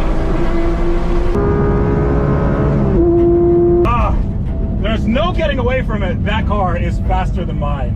And now we have a car which was built for straight line speed. Demonstrated. That's gonna absolutely dust your car. He might blow You see up. how we just took off there? He could blow up. I mean, it was just cold and he just came out and he did that and then went up there. And it's slightly damp, you see? Like it's falling from the sky. Good luck. The Porsche now will go against a 700 horsepower C63. Somehow, I don't think this one's going to end well. Come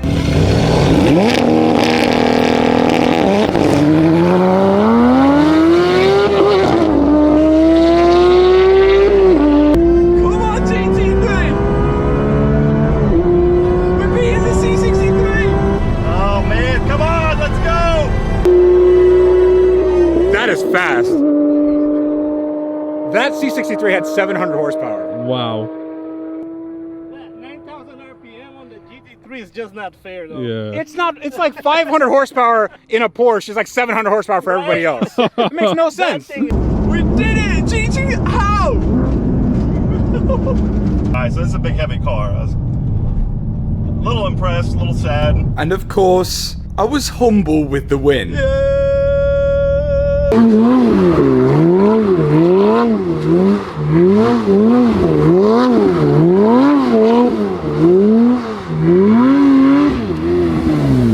what a car this is! What a car! I'll take my chances. I believe in dancing. When the times get hard, I ain't afraid to work. Well, this is another pinch yourself moment. Shane, who basically owns this strip, has just said, do we want to go in his plane? Obvious answer to that is yes. Take my chances. This moment was truly incredible. And none of it would have ever been possible if I didn't take risks. From rebuilding cars on my driveway to sat in a plane in the middle of Florida. Hard work really does beat talent. This is next level. I'll never know why I was born to go. I'll take my chances. Well, that's not a surprise. After the hooning that we've been doing, it was bound to have burned a little bit of oil. So, yeah, time for a top up. 0W40. Okay. 040. Valvoline. Oh dear. A little bit of a dribble. Oh, more of a dribble. I'm surprised. Like, it's done brilliantly so far, really. Like, got top speed. It's done the tracks. It's been absolutely flashed, the poor car. We'll wipe, and we'll be on our way. What a journey it's already been, but we're still a long way from our final destination. Today we've got to head out of Florida to Atlanta before reaching the final checkpoint, Tail of the Dragon. Look where this cup holder is placed. So my bottle's here if I want to change gear. In the way, to say the least. We arrived into Atlanta, Georgia, and I thought this was the perfect opportunity to throw it back to how my YouTube channel began. BMX riding. Don't know what I was sipping, but I felt like I was doing fine. Oh my. Turns out that I just got a little bit south, just a little bit. Hit the tunes. We stopped by Harrison's place, who hooked us up with some trainers, or sneakers if you're American, which match the GT3. How sick are they? We're headed to Ed Bolian's place, who's shown us his collection of Murcielagos. And obviously I had time to share a few stories. And I'll do it again.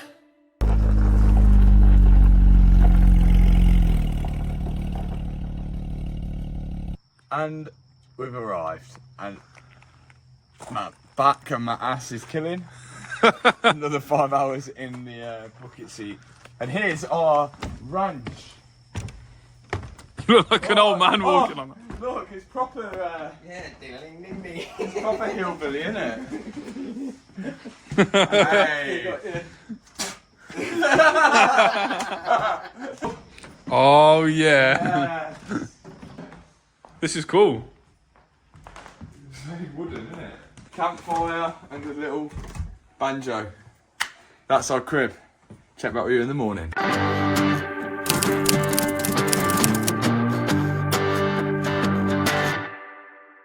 Porsche's ready for the Tail of the Dragon for the first time. We're about to experience it. Car's set and ready. Think it's time for us to go. Catching every eye. When I saw you. Now this is where the roads start to get incredible. Come on, will I break big on? I just had to try. This is it. Today's the day.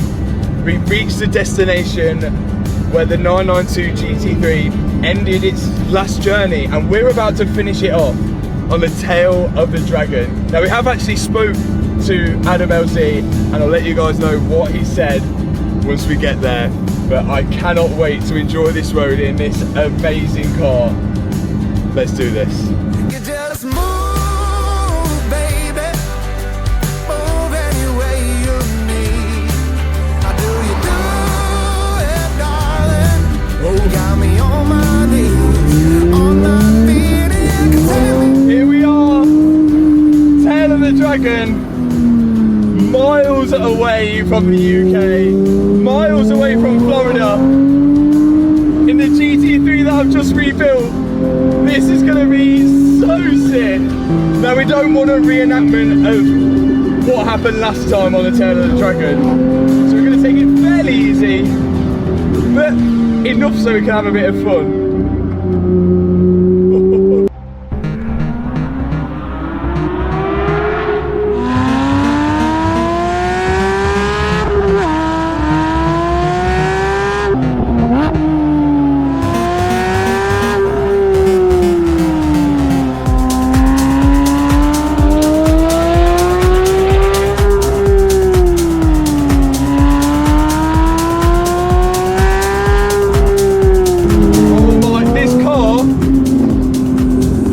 Unreal, it's so refined, it does everything you want it to do. I cannot explain it. Is it worth $300,000? Probably.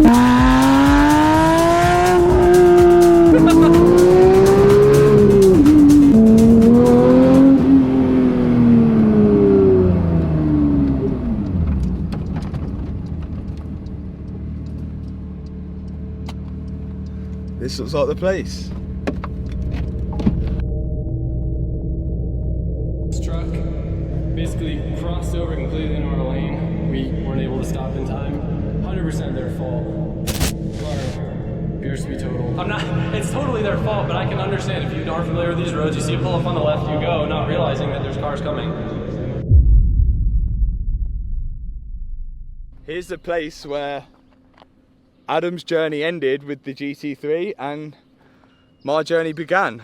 And we have just driven down this road and we cannot believe that that white truck which wiped out the Porsche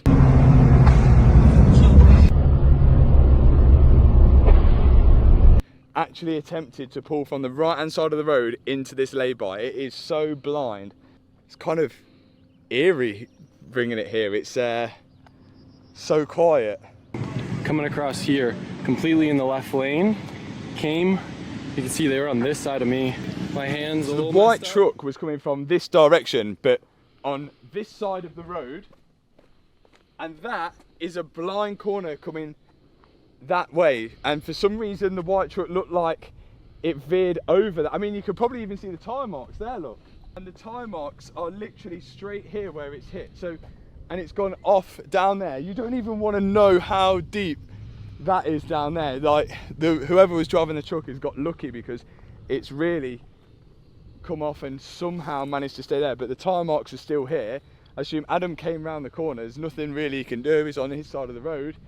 And goodbye to the GT3. But how that happened, I don't know. But I would never even think of pulling to a lay-by on the opposite side of the road, especially before a blind corner. I can't believe someone did that. Like, standing here now compared to how when we've seen it on camera, it's fully blind. It's ridiculous. It's fully blind. It's insane. Oh my Now, we actually reached out to Adam, and it would have been amazing to get him in the final video of the GT3 and get him to see it fully rebuilt. But I don't blame him, but he seems to be really shook up and scared by the whole accident. And I mean, he had his girlfriend in the car, all the airbags went off. I imagine it being so traumatic that I don't think he really wants to see the car. We've given him a lot of options to go to his compound, meet at the skate park maybe, or even FaceTime.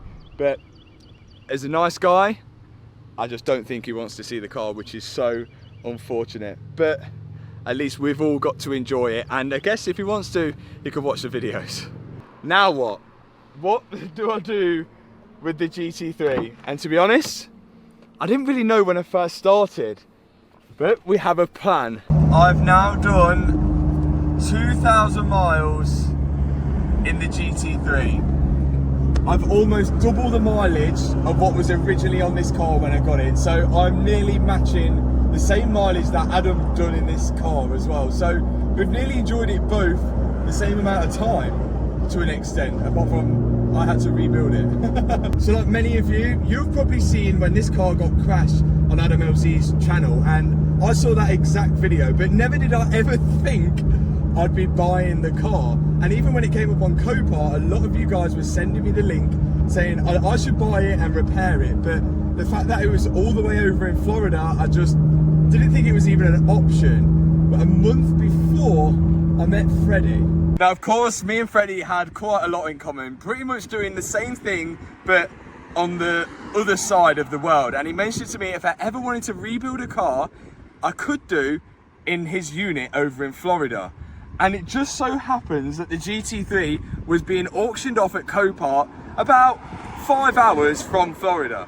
When the car came up, I gave him a message just to make sure he was being serious and his offer still stood. And of course, he said yes. And I managed to get this for $160,000, which is crazy cheap. It's around £130,000. And this car was retail valuing around the time. Secondhand, they were worth a lot more because you had to have a allocation to buy them. So they're more around $300,000. So I literally got it about half price. Before this, I had never been to America in my whole entire life, but I knew this was going to be my probably only chance to own a 992 GT3, and definitely my only chance to own Adam LZ's old 992 GT3 in a paint to sample ultraviolet purple and a manual as well. Now, I think some opportunities are not so obvious in life, but some are clearly put right in front of your face. And me meeting Freddie a month before this car showing up, Adam crashing it, and then Adam being a YouTuber who came from BMXing, everything was just too obvious for me not to buy the car. So I did everything to make it happen, and here we are. At the time of buying it, I honestly had no idea what my long-term plan would be to do with the car. I didn't even look at shipping it back or how much that would have cost or what I'd do if I kept it here. I honestly had no idea, but I knew I won it at a really good price. So worst case, I probably could make money on it or just keep it for myself. But before I had to make any of those decisions, I had to rebuild the thing.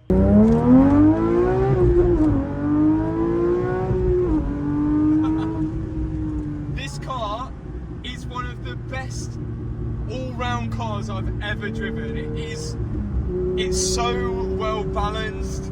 It sounds amazing. It's got just enough power. Of course, it's manual as well.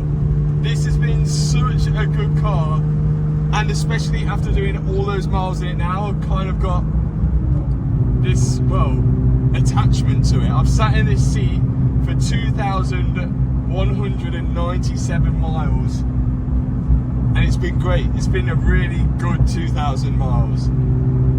So now what? To rebuild it to this point right now, it's cost me just short of $210,000 all in. which still leaves me with a GT3 for way cheaper than the price of one would be to buy it second hand. Like, it's been an amazing deal on a car, really. Second hand GT3s are going for around $270,000 upwards here in the US, and in the UK it's around the same. But if I wanted to take this car home, I would have to pay import duty on the car, which is 20%, but of the retail value of the car, not of the price I think the car's worth. I'd also have to pay 20% VAT, shipping, and 10% tax, I think it was as well.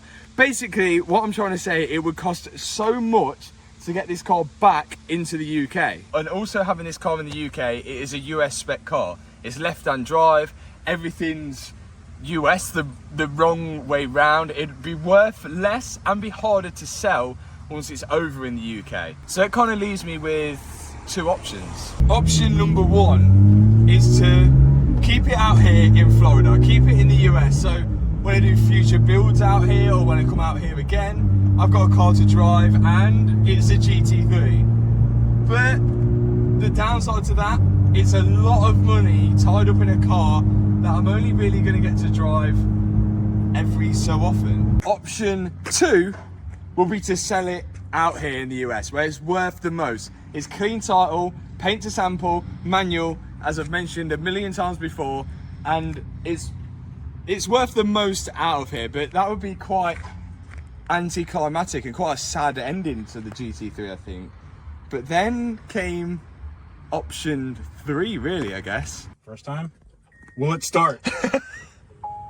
Press clutch. That would help, right? There we go. So I found it drives so much better when that is in sport, like when it's one turn. Boom.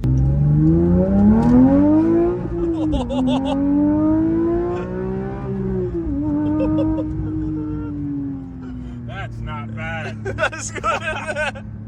Holy hell. It keeps revving. It feels unnatural, doesn't it? All right, that's a number that will land us in prison. Holy crap! The revs feel so unnatural just to keep going, doesn't it? It sounds so good, man.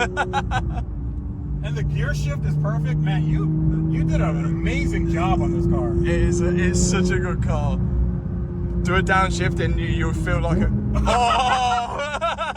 I am a racing god. A racing. Wow, that heel toe practice is. Yeah, look at that. Oh! Perfect every time. I mean, this is cool, man. This is so cool. It's got the Freddie approval. Oh, hell yeah. I mean, we definitely need some fuel. Yeah. The speedometer here goes up to 225 miles an hour. How close do you think we can get to that? Dude, this is amazing. Is the downshifts are wicked, aren't they? This is fantastic. So realistic, like anybody watching, this is the first time I've actually driven this car. Yeah, it is. Yeah. I've never driven a Porsche GT3. I was surprised. I'm like, this is like fast. Wait till you go around corners. That's a whole nother level.